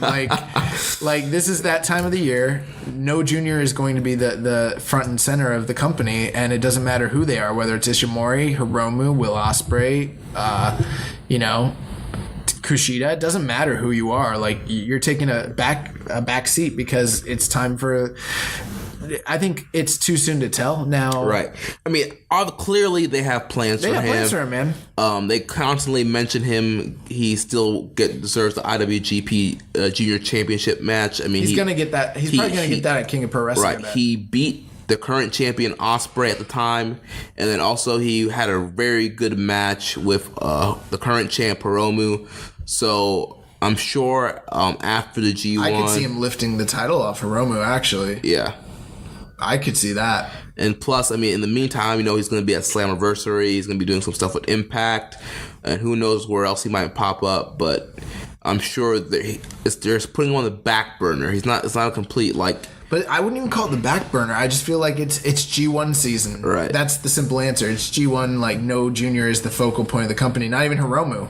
Right. So, I mean, I think he's totally fine, and I think he's going to have title shots, and I think the rocket that they strapped him, it's well and good. Yeah. Ishimori is fine. He's fine.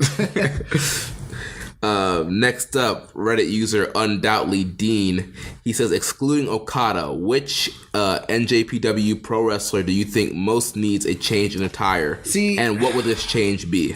People do that. They call in or they send in a question. They're excluding this one guy. The most obvious answer. It's the most obvious answer. I hate those freaking pants. I hate them. I don't want to go into a rant about how bad those pants are, but I will say this. He didn't lose to Kenny Omega like that when he didn't have those pants. He never lost the title before those pants. Those pants ruined him. Oh my God! Yes. All right. My answer is my answer is going to be Okada. So who's your second pick then? Who's your pick? I gotta think about it because all I can think, I literally cannot get Okada and his pants out of my mind. That sounds so weird, but still. So outside of Okada, I think I would go with David Finlay. Who needs new gear? Yeah. Yeah, that would make sense. And I mean, I would just repack. I think David Finlay kind of needs a little repackaging. He just needs something. I'm not sure what I would change his attire to. Maybe I throw him in a singlet like his dad and try to play up more of that, Fit Finlay heritage. Although his dad didn't always wear. His dad at the end of his career did wear a singlet, but he didn't always wear a singlet. Right. Thinking back to the 80s, but yeah, I mean, you could be right. But I don't know. Maybe that kind of, to me, it feels like it stereotypes him a little bit. You're right. I don't know what I would put him in, but he could use something. Who has bad attire? Whose attire I don't like, and I feel like needs to change their attire? Goto. Yeah, we talked about this during the Never Openweight title match with Elgin. Guys, Goto's attire is really weird right now. He's got these they're shorts, but they flare out, so they kind of look like a skirt half the time when he's wearing them. And then he wears these leggings / knee pads that go all the way up, and with the boots, it looks really weird to me. Plus, he's got a velvet sash with gold around it. Yeah. And then I'm what even is that? So I liked his old attire much better than the one that he's rocking right now. I mean, the only consolation that Jeremy gave me when I was mentioning all this, he's like, at least he's not wearing those giant balls. The balls around his neck. I forgot about those, but yeah, I mean that would probably be my answer. I mean, I could go with the obvious answer and be like Yoshihashi. Yeah, Yoshihashi's another guy too. I think needs like a makeover. I also thought maybe Toa Hinari. Yeah. Like he's a guy I could probably use a different outfit, but maybe just a different gimmick. But yeah, I don't know. Yeah, that's I can't. I mean, I don't know. Those would be the top guys, I would think. I really don't like when Killer Elite Scott wears the jeans. Yeah, not a big fan of the jeans. Yeah, I was gonna say Show. I'm sorry, not Show. His but only his singles attire. Best of Super Junior attire. I don't like his singles attire. Yeah. But yeah. I mean, I'm fine with what he's wearing now, so. Yeah. All right. Next question comes from Dom Homie 101. He has 2 questions involving the 2020 G1 climax. Oh, yeah. He says, with the 2020 Summer Olympics being held in Tokyo, how would the Olympics affect that year's G1 climax?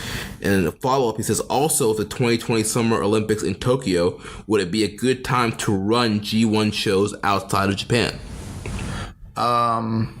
So they're going to have competitors from the Olympics compete in the G1 and they'll get gold medals that year. I don't know. I am wondering, like, I don't know much. I kind of didn't. I mean, maybe I'm out of touch. I didn't know that the Summer Olympics were coming to Tokyo. Mm-hmm. Is it just in Tokyo? I believe it is. And here's my kind of thinking of it. I could be completely wrong because I have no idea about like how the semantics of the Olympics usually works when it comes to a city. I think they take over most of the venues. Right.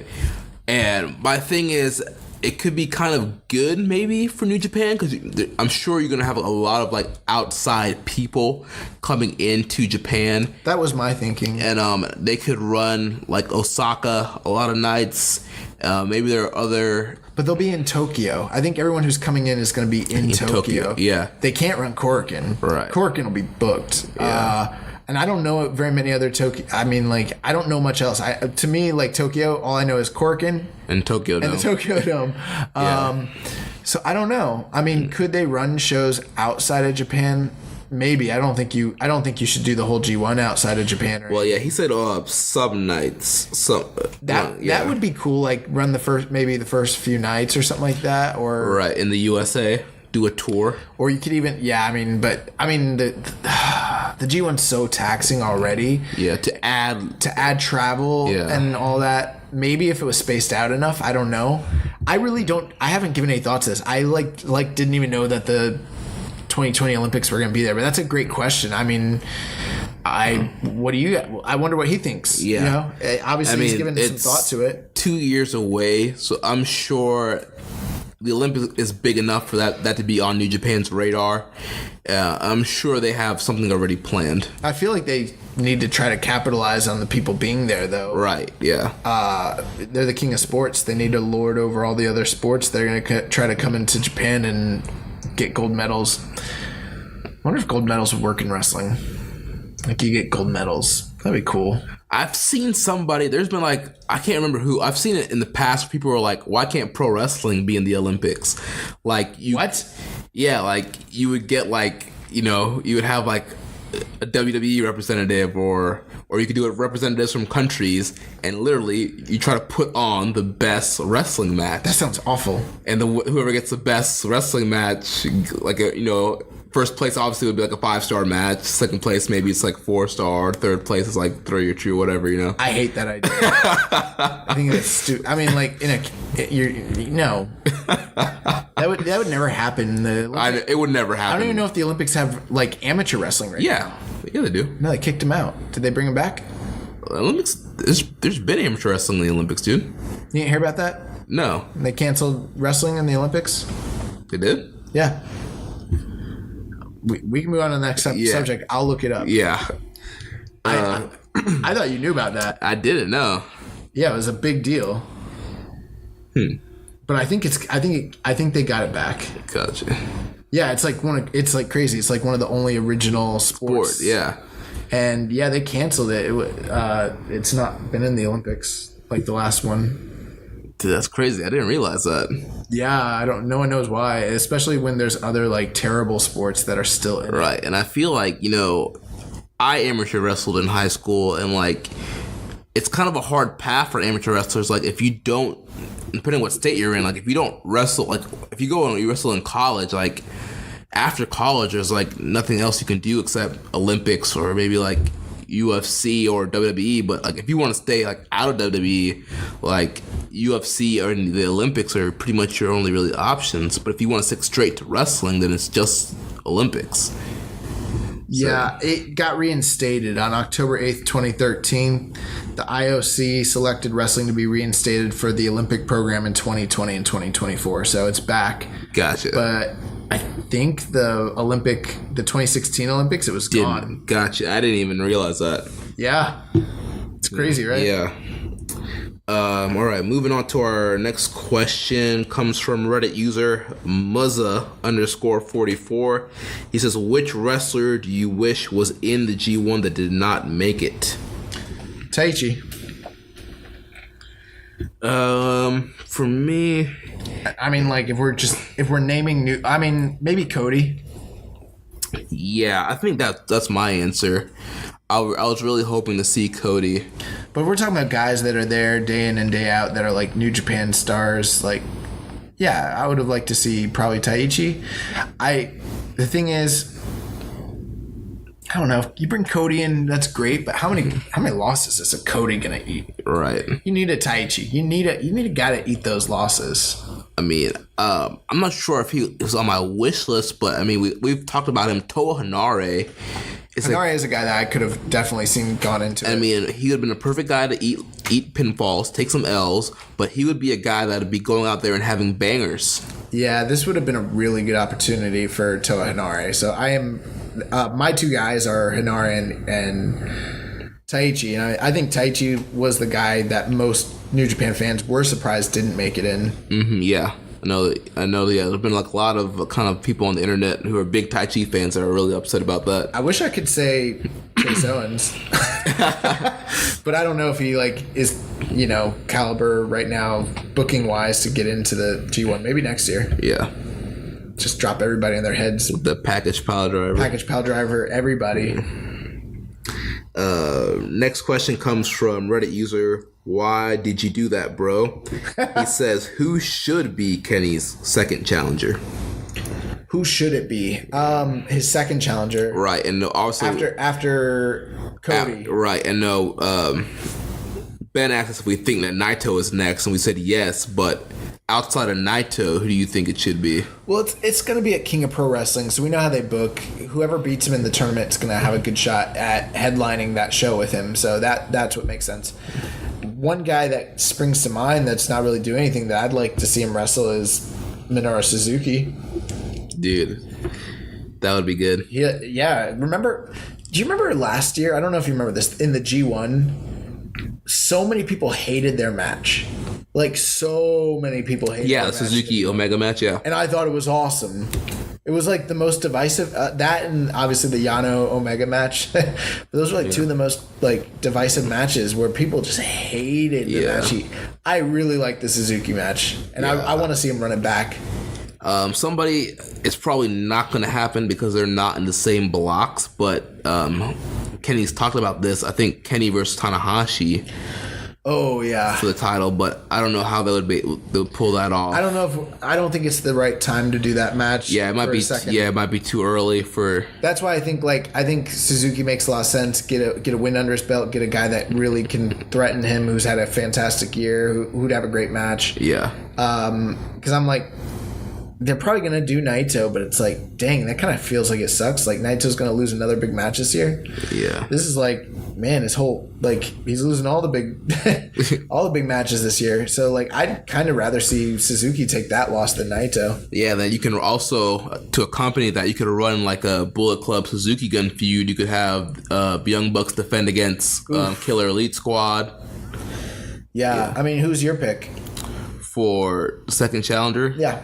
Like I said, I would kind of want it to be Tanahashi, even though it would be too soon. Oh, that was your pick. Yeah. I thought you were just like adding to the music. No, yeah, like I just don't know how it would happen though. There's no logical way to Their really. first match is really good. Yeah. Yeah. Even though he cheats a lot, Omega does. Like that's a really good match. Yeah, there's no real way to like set that up. Yeah, there is. Someone comes out, points at the title, and now they're... the traditional challenge, but obviously with the G1, there are people in the B block who are going to beat Omega that are going to get a title shot next. No, yeah, absolutely. But so, I think it's going to be Naito, honestly. Yeah. But Naito could win the G1. So he could. Yeah. So who knows? And then the final question comes from @TomGunn555. He says, I got a question. Do you think Jay White will ever be the IWGP Heavyweight Champion within 4 years? Ooh, Jay White. You know what's funny? When you first... Because Jeremy read these questions, and you know what I thought you said? Juice? Yep. I thought you said Juice, and I was like, yeah, of course. I think he could definitely win the title in the next, 4 or 5 years. Jay White, huh? I don't know. I'm going to go with no. Yeah, man. The IWGP title is like the elite of the elite hold that title. Like, look how long it took Kenny Omega to get the title. Yeah, I mean, that would be like really tough for me to see them putting the belt on Jay White. Now, it's 4 years. Anything could happen. I mean, he could get extremely better in the next 4 years. He's already really good. It's just, I don't know. I don't have the book. I don't have the pen. I can't see it. Could he win it? Sure. But if I'm going to bet on the safe side, I'm going to bet on the probably not. Yeah. Because that seems the more likely of the two scenarios. And yeah, we'll write this down. And 4 years from now, we're still doing this show and we're making tons of money from it. And we're on the New Japan network. Yeah. We're on New Japan World. Yeah, they stream our show on New Japan World. On the English content section. Yeah, and we've gone totally corporate. They've watered everything down, and we just say whatever. We just whore ourselves out. We just say whatever New Japan asks, whatever Harold says to say. We just will. Yeah. Then we'll come back to this question and figure out if we were right or not. All right, guys. Thanks you for sending those questions in. Again, you could always send us questions in on our Twitter @KI Strong Style, in the Wrestling Squared Circle on Facebook, or you can shoot me an email, jeremy@socialsuplex.com. Couple things before we get to the news. Let's talk about this All In rumor. Oh, yeah, because I know last week we had a lot of we wanted to talk about this, so we forgot about it. Yeah. So, there's a rumor that was, going around on... it's not really a rumor. More of, a reaction to some of the press releases from Joe Koff regarding All In. And basically, the allegation was that Cody and the Young Bucks didn't actually finance All In, and that it's being financed by Sinclair. By Sinclair, and then that thereby basically makes the whole thing fraudulent, and that we should all be super upset about that, and demand our money back and boycott and not even want to be a part of it. Jeremy. Dude, absolutely ridiculous. I mean, you got to look at the context of the interview. They were talking about the excitement going on with the wrestling product and the growth of Ring of Honor and just the growth of wrestling outside WWE and the fact that a non-WWE show was able to draw 10,000. And I mean, it is their top Ring of Honor guys, Young Bucks, Cody, Jay Lethal. They're on the show. So of course the CEO is going to be talking about this stuff. And so that's making people think that Ring of Honor is financing this. So I was like, no, they're not. Sure, are they helping, letting them use a camera equipment and lighting? Yeah. But the Bucks came out publicly during the press conference and thanked them for giving them hookups with different things. And different media outlets. Yeah. But they're not financing it. I mean, this money's been coming straight out of Cody and the Young Bucks' pocket. And I'm sure, Ring of Honor those are their top guys, so of course they're gonna work with them and help them out. A success for All In is gonna look good on Ring of Honor. Like, yeah, that's our guys that did that show. And I started to see some video, I don't remember what it was, but they were talking about this and they were like, people think we're making so much money off this, and he's like, we'll be lucky if we break even. Yeah. Basically. Yeah. Like, these guys really, like, here's the bottom line. Who's paying the wrestlers? Who's paying for the licensing? Who's paying for the permits? Who's buying the building? You know what I mean? Right. That's their money. And whatever the broadcasting they do. And whatever this broadcast is that we haven't even talked about that yet, but yeah, the broadcasting. The thing is like, in the wrestling industry, wrestling companies borrow rings and equipment from other companies all the time, especially on the independent circuit. That's very normal. Yeah. Like, just because they didn't, like, I don't know, go out and build their own ring or something. They didn't build their own ring, so we should boycott the show. It's not even that anyone has said that. It's just what people have done is they've taken that. Basically, it was Joe Koff doing a media outlet, and he was talking about them potentially running Madison Square Garden. Mm-hmm. And he was answering a question about whether or not they could fill up Madison Square Garden. And then he said, earlier this year, we did our biggest house, which was 6,000. Now, take a look at what he says there. We, meaning Ring of Honor, ran our biggest house. Then he says an outside group just sold 10,000 tickets in less than 30 minutes. Mm-hmm. Somehow, somewhere, these people have taken that to say that we paid for this company. All In is our show. All In is our show, It's a Ring of Honor pay-per-view. He never said that. Right. What he is doing is he's talking about examples of the industry and the hotness of wrestling in general outside of WWE. And yes, they are affiliated with the show. So that's part of it. But he did not say we paid for it or even allege that that was their show. And for anyone to it's just asinine for someone to take that and be like, they didn't pay for it. It's like, what are you talking about, dude? You know what I mean? Like, where are you getting that from? Like, show me a fact. That's another thing. You don't see anyone who's reputable reporting that. Right. And I mean, look at the kind of crazy stuff that reporters on these different websites will report. They'll report almost anything. Anything, yeah. This is something that no one's even reporting. Right. But I mean, the most credible, Dave Meltzer, Wade Keller. They haven't mentioned it. Yeah. It's not even something that they brought up. The only reason we're addressing it is just because I've heard the rumor spread. It's kind of died down and it's kind of came into our circle, too. Yeah. Somebody brought it up, and so... Yeah, we went to talk about it last week, but we forgot, but... it's one of those things where it's like, who cares if they got help? These dudes put their reputations on the line. They put their money on the line. They're the ones who are paying for this crap. And then... I don't know. I just don't get why people root against this. I don't know, man. There's this warfare with wrestling fans. It's like you have to be either pro WWE or you have to be anti WWE. Like if you support All In, you can't like WWE. If you like WWE, you can't like All In, and that's not the case. You can like both. You don't have to hate one and not like the other. And if it's your preference not to watch WWE, that doesn't mean that, you have to, you hate the, or maybe you do hate the product, but it doesn't mean... I just don't get why, how anyone could take those statements and spin a tale where basically that...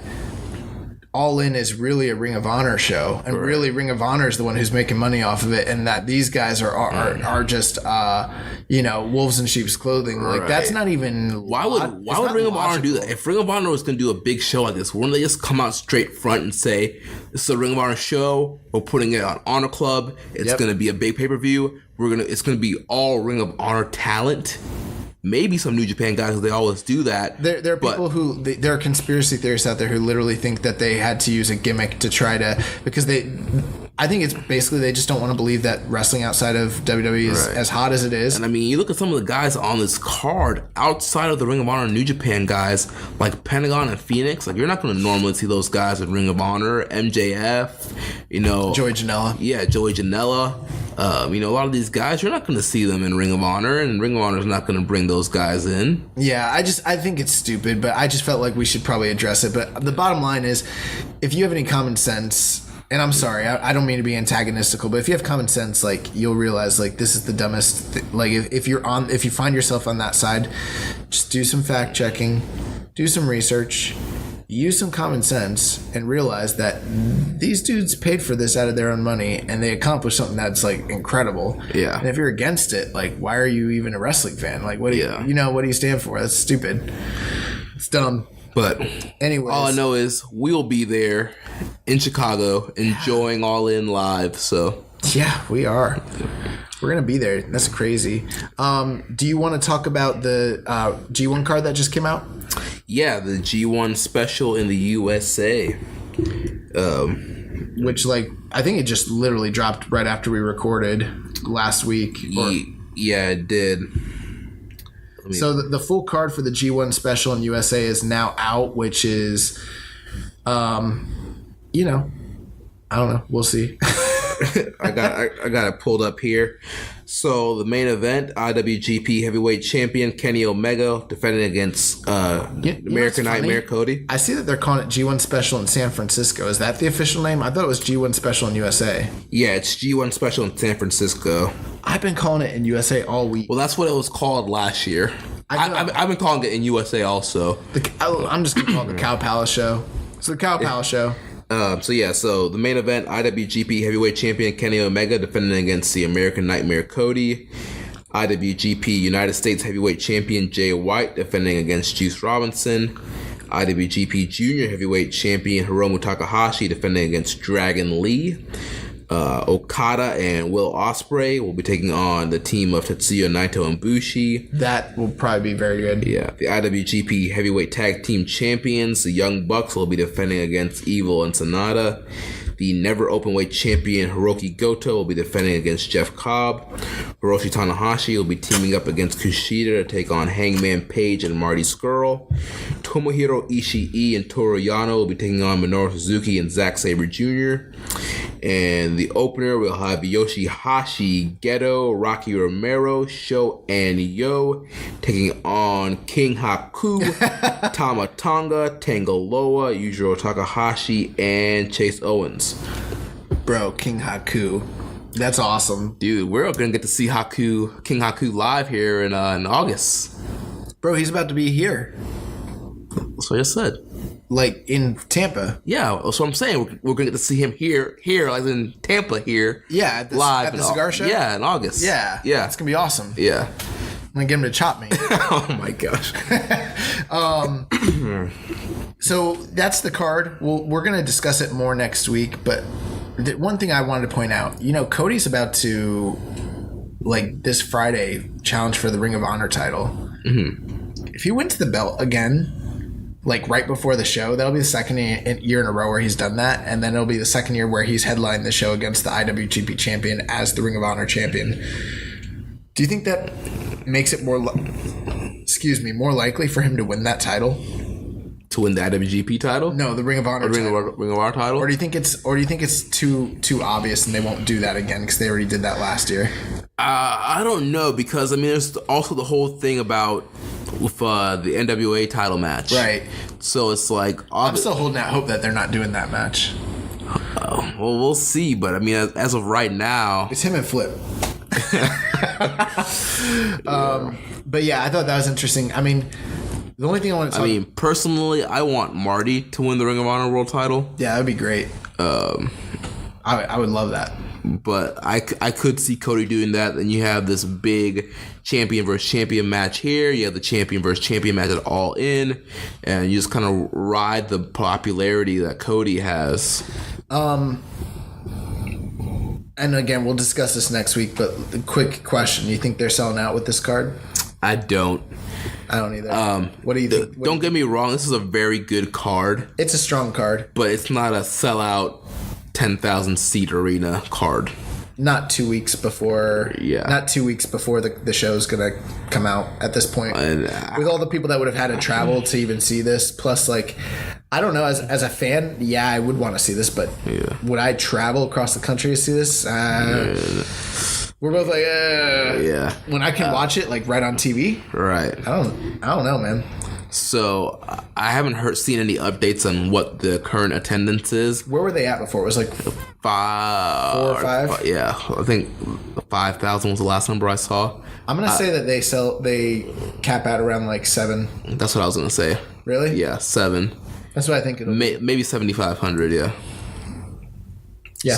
So, yeah. Also, so the G1, the nights kind of came out. Not everything, but like some of the biggest matches that came out, and some of them are freaking doozies, man. Well, actually, the whole tournament schedule is out. The whole tournament schedule's out now. Yeah. No, it was out that night. I mean, on the slideshow, they announced like the top 2 main events. Gotcha. But do we want to hold off to talk about that, or what do we want to do here? Your call. I mean, we're going to be talking about G1 a lot in the next coming weeks leading up to it. So, I mean, we could hold off. Yeah, if you guys want to check it out, it's online, every single match for the whole tournament, the nights, the different arenas. So, check it out. There's people talking about it all over the internet, so I mean, it's a big deal. And that's going to bring us into the news. We ready for some news? Yep. So today is June 25th, 2018. We are 42 years removed from the anniversary of one of the first ever mixed martial arts fights that happened in New Japan Pro Wrestling. Antonio Inoki versus one of the greatest boxers of all time, Muhammad Ali. What are your thoughts on that match, Jeremy? I've only seen like highlights of that match. I've watched it. I know you've told me it's like horrible. Oh, it's bad. It's bad. It's significant, very significant historically speaking. Yeah. But man, it's rough. I watched the whole thing, bro. 15 rounds. Wow.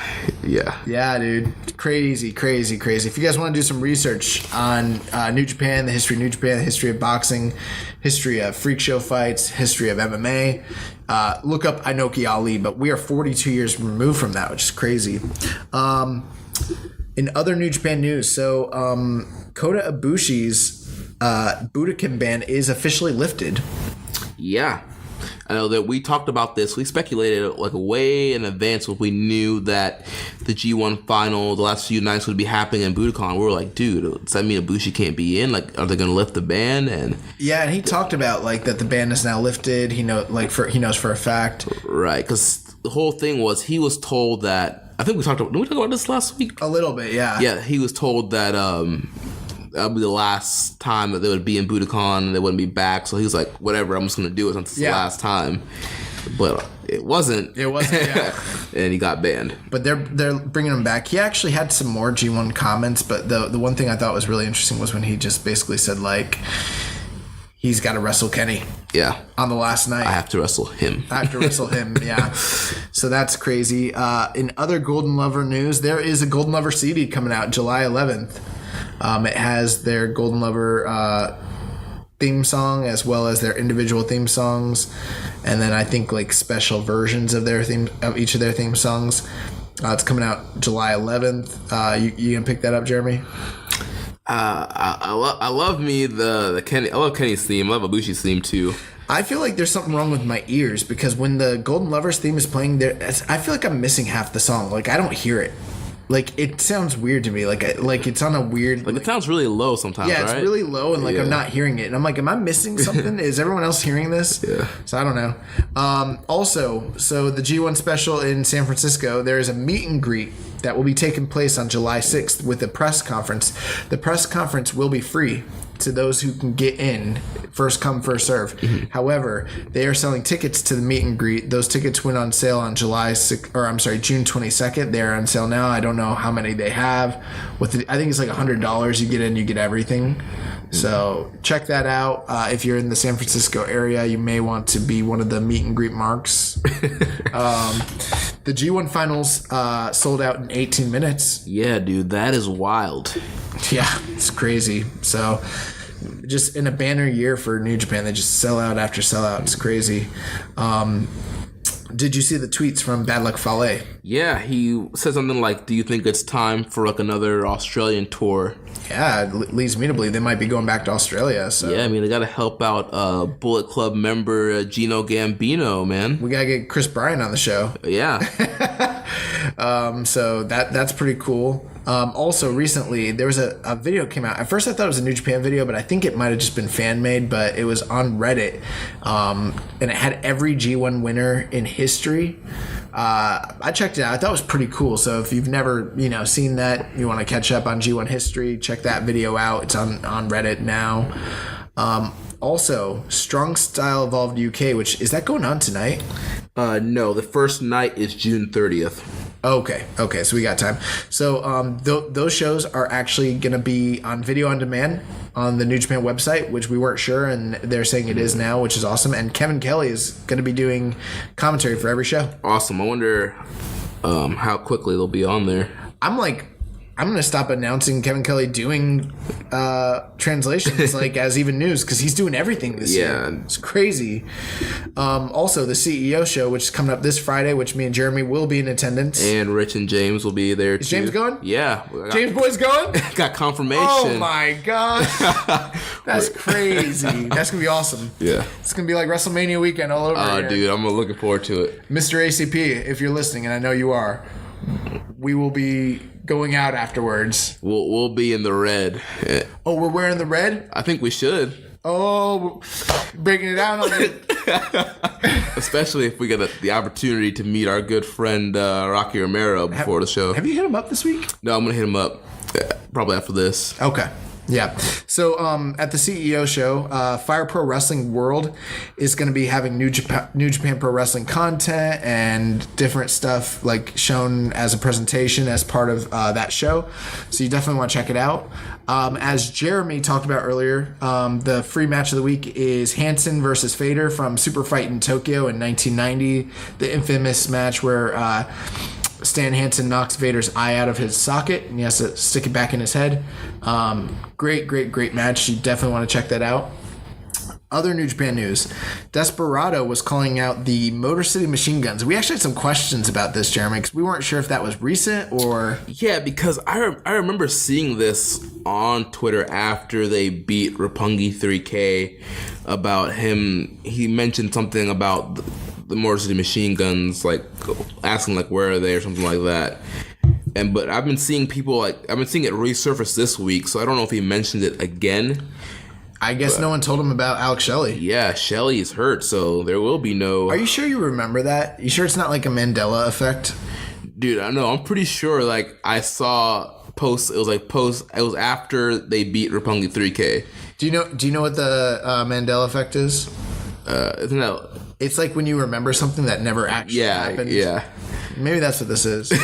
Maybe. Also, it's not really news. I gotta know. If someone's out there listening and they've seen this, please bring some context to my life. I saw this video recently on New Japan where it was Kota Ibushi having a sumo wrestling match with some other dude, but it was a comedy match and they were spanking each other, and at one point he pulled the dude's sash off entirely. It was one of those weird things you would only see on Japanese television. Those weird Kota Ibushi moments. It's one of those weird Kota Ibushi matches. I don't understand what it is. I watched it. I did not know what I was watching. If anyone out there knows, please bring some clarity in my life and let me know what the heck Kota Ibushi is doing. My God. We have other news. So outside of New Japan, so we talked last week about Ring of Honor planning a show at Madison Square Garden, and it has officially come out that WWE blocked it. We heard rumors that they're going to try to block it, and they did. Yeah, that's crazy. I mean, we thought we mentioned, but I didn't think it would happen. It happened like that. Because we talked about the relationship between Madison Square Garden and WWE hasn't been as strong as it used to be. Well, they have an option, from what I understand. I could be wrong, but from what I read, they have an option in there. They don't have exclusive rights to Madison Square Garden, but they have the option to cancel any other wrestling booking that they attempt to make. So they have first come, first serve rights. From what I understand, Ring of Honor is very, very, very upset. They're planning to... They're looking into legal action, especially since they did not seek out Madison Square Garden. Madison Square Garden actually sought them out to ask them to do a show. And I think it was to get the attention of WWE. Ultimately, I think what this comes down to, WWE, like last week we talked about, and I had kind of speculated, I said, why would WWE care about them running like a show when WWE is like a worldwide product? But then it kind of dawned on me, and people were talking about this, like the idea that someone could come in and fill out arenas. Right. Come in like Vince's backyard and fill up his arena. His arena, but not even just his arena, just the fact that they're filling out arenas. Right. Another company, that doesn't look good. Right. That's the kind of stuff that gets WWE's attention. So that was something that, like, I don't even know if they would have even sold out Madison Square Garden. Right. We have no idea. We have no idea. I mean, that was going to be for WrestleMania weekend coming up next year. I mean, we have no idea who will still be in Ring of Honor at that time, what the card could possibly look like. So... But yeah, so Ring of Honor is not holding a show at Madison Square Garden. I think we're going to Mania weekend next week or next year.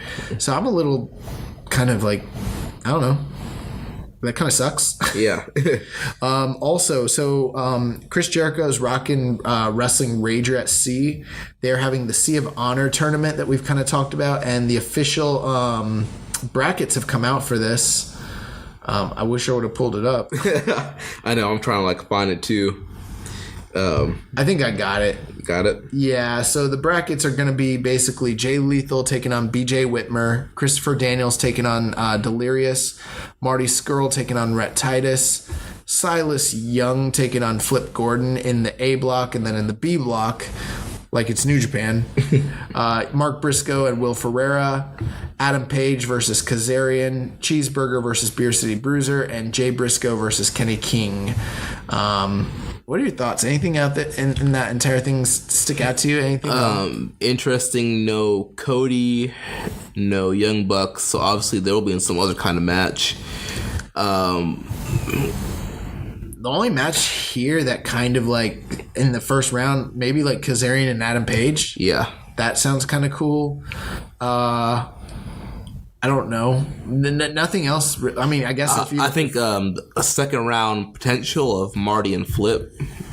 Yeah, Marty and Flip would be good. Jay Lethal and Christopher Daniels would probably be very, very good. Yeah. I think like maybe a Jay Lethal, Marty Scurll rematch would... Their match earlier this year was great. Mark Briscoe against like Adam Page or Kazarian would be good. Be okay. Yeah. Probably end up with Beer City Bruiser against like Kenny King or Jay Briscoe. I mean, maybe if you get Mark and Jay Briscoe in the B block finals, Marty and Jay Lethal in the A block, and then you get like, if you get Jay Lethal and Jay Briscoe, then that'd probably be a really good tournament. Oh yeah. But I don't know. So yeah, but yeah, the Sea of Honor tournament matches are out. In other shocking news, and this is something that really, really, really, really was shocking to me, WWE is having a working agreement officially with Pro Wrestling Noah. Yeah, we don't know exactly what all the details are in that relationship. I know the main thing is it's going to see Hideo Itami going back to wrestle a match at Noah, but we don't know if that's the only part of the deal or if this is going to be. Well, the official word is that they have a partnership. I don't think we know like the full extent of what that means, but yeah, Noah and WWE have a working relationship now. And, you know, a lot of people have been asking, like, what does that mean for New Japan? Like, how is that going to affect the Japanese wrestling landscape? What are your thoughts on that? Well, you know, historically speaking, Japan is one of the most notoriously hard to penetrate, like, markets when it comes to outside companies trying to come into the market space, whether it was, you know, like when the UFC tried to bring Pride back, or, you know, just anytime outsiders try to come in because of the way that their culture is. I think WWE has struggled for years and years and years to try to break into the Japanese market. You know, like WWE is not viewed in Japan the way it is in, say, like Europe. Right. Or even, say, Mexico. You know what I mean? Right. Like, they know what it is. They're aware of it. But look at the numbers. Every time WWE goes to Japan, it's not like they're killing it. You know what I mean? It's not like guys that are aspiring to be wrestlers, are dreaming to go to WWE. Yeah, it's really not their goal. So with that being said, I think WWE has been dreaming of a way to get a foothold in this country, and I think that this partnership might be what they're thinking of possibly doing. That's my thinking. Yeah. We don't have the full details yet on the agreement, but this is the first time in decades that WWE has worked with any Japanese promotion. Like, it's kind of crazy. Atami is going back for a show on August 29th. They also have a 20th anniversary show on September 1st, which will celebrate Marufuji's 20 years in the business. So, him and Marufuji feuded for years. So I wouldn't be surprised to see him also pop up on that show. Yeah. And basically, Hisami, who is a Twitter user who provides no updates in English, thinks that this is just a one-off deal with Atami and not really a working agreement with Noah, since Noah does have a working agreement with Impact. Yeah. But I think it's interesting that we've been seeing more and more signs that Impact and New Japan may have something going on. So I am questioning whether that is the case. Yeah, Noah could be souring on Impact or Impact souring on Noah, either way. And so Noah is going with WWE. And could this be the seeds planted for NXT Japan? I mean... Well, they have plans to do that. Like, they haven't been shy about it. That's what they want to do. I mean, Triple H's whole goal is he wants to make NXT the global brand. We saw this week the UK tour, the second UK tournament was happening on the network, and they announced the NXT UK brand is going to have its own. Well, they already have their own champion, Pete Dunne, but they're going to introduce their own tag titles in the women's division. So they're creating this whole separate, territory. Pretty much doing a territory system. And so, I mean, the next step, if they get a foothold in Japan, NXT Japan. They also mentioned that, we talked about the statements last week from Triple H where he mentioned working with outside companies. And he said they're a blank slate. They could work with anybody, including New Japan. Well, they asked him about New Japan. He didn't mention them by name, but he said they could work with anybody. Like, I'm sure he knew about this thing with Noah. I mean, they think about this too. Like, TMDK, Mighty Don't Kneel. Yeah. That's a tag team that made their name in Noah. They could easily go back and make an appearance for that company and have a huge impression. Right. So I am very much of the opinion, I could be wrong, but I think that they're trying, if they don't have a working relationship, they want one. Yeah. It's just crazy. Like, you think about it, it's like the company that Baba founded, which spiritually was like succeeded by Noah, is like in 2018 like about to enter a working relationship with WWE. Like, that's crazy. Yeah. It's like a weird thought. So yeah, I kind of hope it's not true, to be honest with you. Like, that I don't know if they could succeed in Japan, but I mean, the idea of Vince McMahon coming to Japan really worries me. It really, really does. I'm sorry. Like, that's just me being realistic. It really does. Yeah. So I don't know. It's official. All In is being broadcast. Yeah. I believe it was Cody who said in the interview. Well, I saw that Nick and Matt Jackson, or one of the two Young Bucks, tweeted it out. Yeah, it might have been a Young Buck. I'm getting confused. Which I saw it on Twitter. Yeah, they tweeted it out. That it's official. We don't know all the details yet, but they will be doing All In broadcast. So if you're not going to be there, you can still be All In, which is awesome. Yeah. Juice Robinson did an interview earlier this week on Uprux, talking about what he learned from Dusty, talking about which WWE stars he think could make it in New Japan, talking about whether he ever wanted to go back to WWE. I thought the interesting thing was that he said he never wants to leave New Japan and that he plans to work there the rest of his life. And when he's done, he plans to train in the dojo. That's great. I mean, Juice has had a career renaissance since leaving NXT and going to New Japan. And this guy's a star, man. You see the promos he cuts backstage. You can tell that he was working with Dusty on his promos. And he's been getting a lot of praise about his promos recently. He's been on fire, and his matches are getting better and better. He's getting better at telling stories. He's getting more over. Like, I can't blame him for not wanting to not go back to WWE. Also, the Young Bucks were featured in Sports Illustrated this past week. They did a really great write-up on them.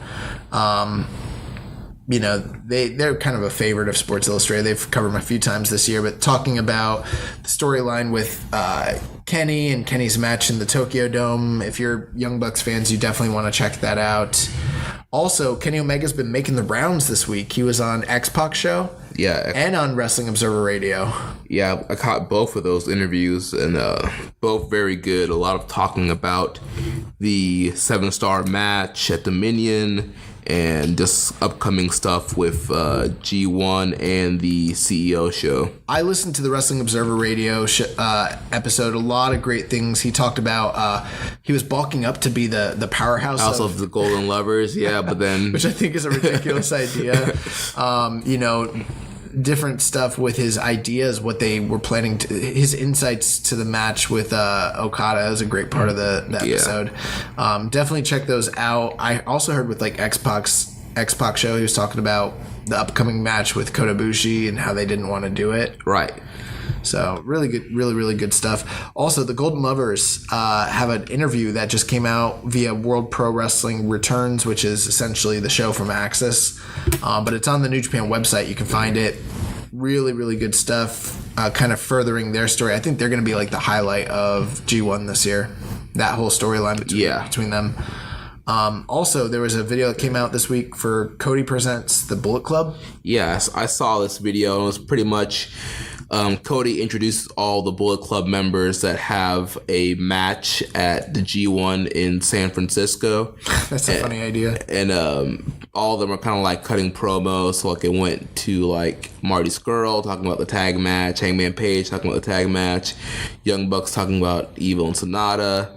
It cuts to Tama Tonga and Tangaloa. They introduce Haku and talk about that match. And then Tama Tonga goes off on this rant. And he's like, Kenny and Cody fighting again for the leadership of the Bullet Club. We all know I'm the... And then they like cuts off and Cody's like, thank you, Tama, for your words. I'm going to choose to believe that's not even kayfabe. Like, he really said that and thought that they would air it, and then they really cut it off. Also, last thing with interviews. So Y2J was interviewed by Winnipeg Free Press this past week, and he was quoted as saying that he thought that New Japan is right on the heels of WWE. Yeah. That's something he said, not my words, his words. And he talked about, the business ramifications of having two champions from Winnipeg win titles in New Japan. Really cool stuff. Last couple bits of news. So, Big Cass, a guy, you might have heard of him. He's from WWE. He was just recently fired, all over the news. I heard a rumor. I don't know if it was from Twitter or where this was from, but saying that he is, now that he's on the... I guess the Independents, because he's fired, that he was trying to make a play to like join the Bullet Club. I didn't see that. I saw a Photoshop picture of him in a Bullet Club shirt being shared a lot. People just joking, but I don't... Is it just a joke? Because I heard that he wanted to be part of the Bullet Club. Maybe I'm wrong. Maybe. I mean, I've only seen just the Photoshop picture and people like joking. Like, obviously, that will never happen. Right. But I just thought it was funny to bring up. In other WWE news, so Shinsuke Nakamura's contract is coming up in the near future. Apparently, there's speculation whether he will re-sign with the company or potentially return back to New Japan. From what Dave Meltzer said, it's not likely that he will come back to New Japan, but with everything that's happened, it's possible. Yeah. So that's something to keep your eyes on. Hopefully he does. Also, Josh Barnett, who is a former IWGP champion, or not champion, but champion challenger, headlined the Tokyo Dome. He's a New Japan English commentator for the Access team. Yeah. Just released by the UFC, even though he was suspended for over a year due to steroids, and then he actually beat the case and was the first person to prove to USADA that it was not due to illegal use. They reinstated him, but the UFC still cut him, which may not be a bad thing, because prior to signing with the UFC, he was doing all sorts of other projects, including pro wrestling, including catch wrestling like Metamoris and stuff like that. So who knows? Josh Barnett seems to really love the product. Maybe we will, maybe he'll show up in an IGF show. Maybe he'll show up in a New Japan show. I don't Also, Cody recently had some comments during their press conference for the G1 special in San Francisco, and he said basically that it's time for New Japan to nut up and basically run a major tour next time they come to the U.S., where they need to run all the major markets in North America and just see how hot this product really is. Yeah. I think it's a great idea. Like, after the G1 special in San Francisco, they don't need to come back here for a while. Yeah. And then when they come back, they should do a big tour. Yeah, so, I mean, I don't know how viable that is, but that would be awesome. Just hit all the major markets. That'd be great. Yeah. Hangman Page was wrestling in a match this past week in Australia with Austin Aries for the Impact title. Think about how weird that is. Yeah. And both of them got huge gashes over their eyelids and had to get stitches. So I don't know. I haven't heard anything else about the match. Just the report that both guys got busted open hard way, basically. Yeah. So I saw the pic of Hangman on Twitter. Really weird idea, like Hangman wrestling for the Impact title. Yeah. That's another thing where people are like, well, Impact's got a thing with Noah. I'm like, well, they're doing a lot of stuff with New Japan guys, so I don't know. Yeah. The Young Bucks, we talked about this earlier in the year. They have their children's book. It will be dropping in mid-August. I saw the cover for that. I'm thinking about picking that up for my kids. The ones I don't have yet, but like Your future kids. My future kids, because I mean, they're only gonna make one book ever. Like, they need to have a Young Buck book. Like, yeah, like by the time I have kids, like the Young Bucks won't even be a thing. And I'm like, read this book. Dad, who are these guys? But if you have kids, this might be something you want to pick up. I don't know. The first 400 purchases will get autographed, signature, signed versions of the book. Nice. Also, the Honor United Tour. They have now uploaded videos to New Japan World Video on Demand. So if you missed Honor United matches with New Japan guys and you have a New Japan subscription, have at it. I didn't really watch those shows, and I didn't hear anything great about them, but they're there. Let's talk about Being the Elite. So yeah, Alibi, the new episode. Yeah, dropped yesterday. So kind of the key things here. We see Matt and Nick trying to get pumped up for their title match against Evil and Sonata. They hired two of the best personal trainers they could find to get them helping with the workout. So they had that little funny skit. This was kind of like not really a story forwarding episode. I think it was just something they needed. It was like a filler. It was like a filler episode. They did a lot of funny bits. Yeah. Jay Lethal and the Jay Lethal stuff is killing me. British Bulldog thing, that was hilarious. He's like, "Hey, Bulldog!" He's like, "Davey, how's it going?" Like, what happened to your hair? You used to have the braids. I love the braids with the bead. I also really liked. At the end of the episode, basically the skit with Hangman Page and Hurricane. Yeah. And then at the very, very, very end, the only thing that really forwarded stories basically was at the very end of the episode where we'd seen the I don't know what the word is, but the typing from an earlier episode where someone said, "I have reason to believe that the person in this video is Stephen Amell." And then it was Christopher Daniels, who was the one who was really typing this. So yeah, Fallen Angel. I don't know what that, Fallen Angel was supposed to be the higher power, Yeah, I know. So what if it's him? Yeah, it was him all along. Yeah, dude. What if that was? What if they're doing that? What if they're doing like their own like higher power thing and like it comes down to the end and it's like, it was me all along, Christopher Daniels. That'd be funny. Yeah. And then the last bit of news before we go, we're going to talk a little bit about CMLL. So earlier this week, it came out that CMLL is we're now allowed to watch it in the States on New Japan World. Yeah. It's always been available, whether you guys know it or not, on YouTube weekly, and then also on their Facebook page. So you can stream this for free, but it's always been kind of annoying that I have this New Japan subscription. They air this thing every Friday, and I cannot watch it. Yeah. And for whatever reason, the laws changed or whatever it was, and we can now watch CMLL. We can get into this LA Park and Roosh rivalry. Yeah, guys. So there is a crazy... I mean, we've already talked about this rivalry, and I told you guys how crazy their matches are. Well, they had another one of their crazy matches, but they're typically having their crazy matches in like Crash and Independence. smaller companies that are kind of used to their garbage wrestling, they don't do that in Arena Mexico. So like they had a fight this past Friday night. I haven't seen it yet, but from all the reports, it's everything that you'd expect it to be from these two guys. They went to, it was 2 out of 3 falls. Yeah, DQ. The first 2 falls were disqualifications. The last fall was a double count out.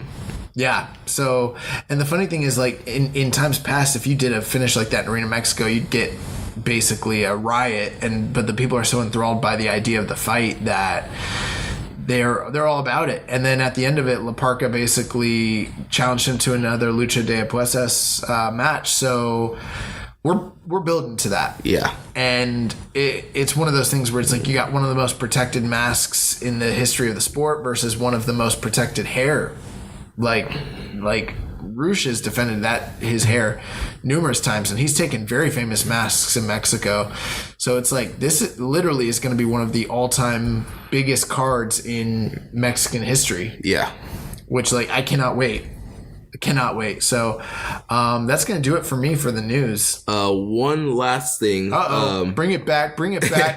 Ring of Honor Best in the World. Oh, yeah, you told me about this, and I didn't write it down because I'm a terrible person.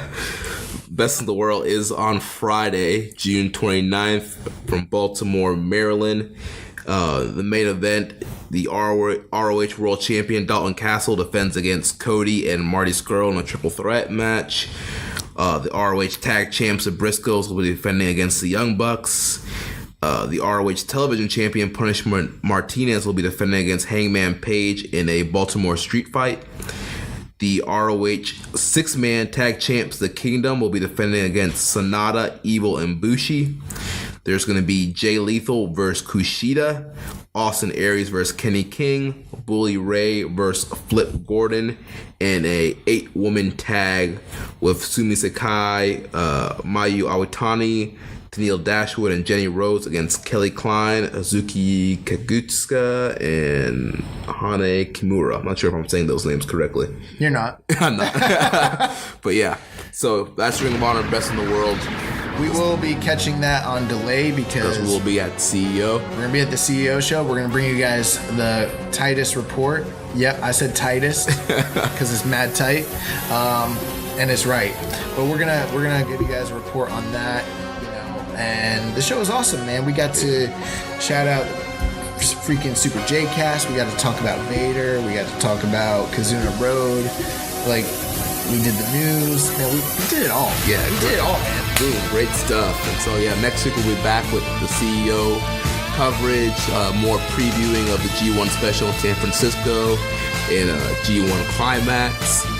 I just want to thank you guys again for listening to another episode of Keeping It Strong Style.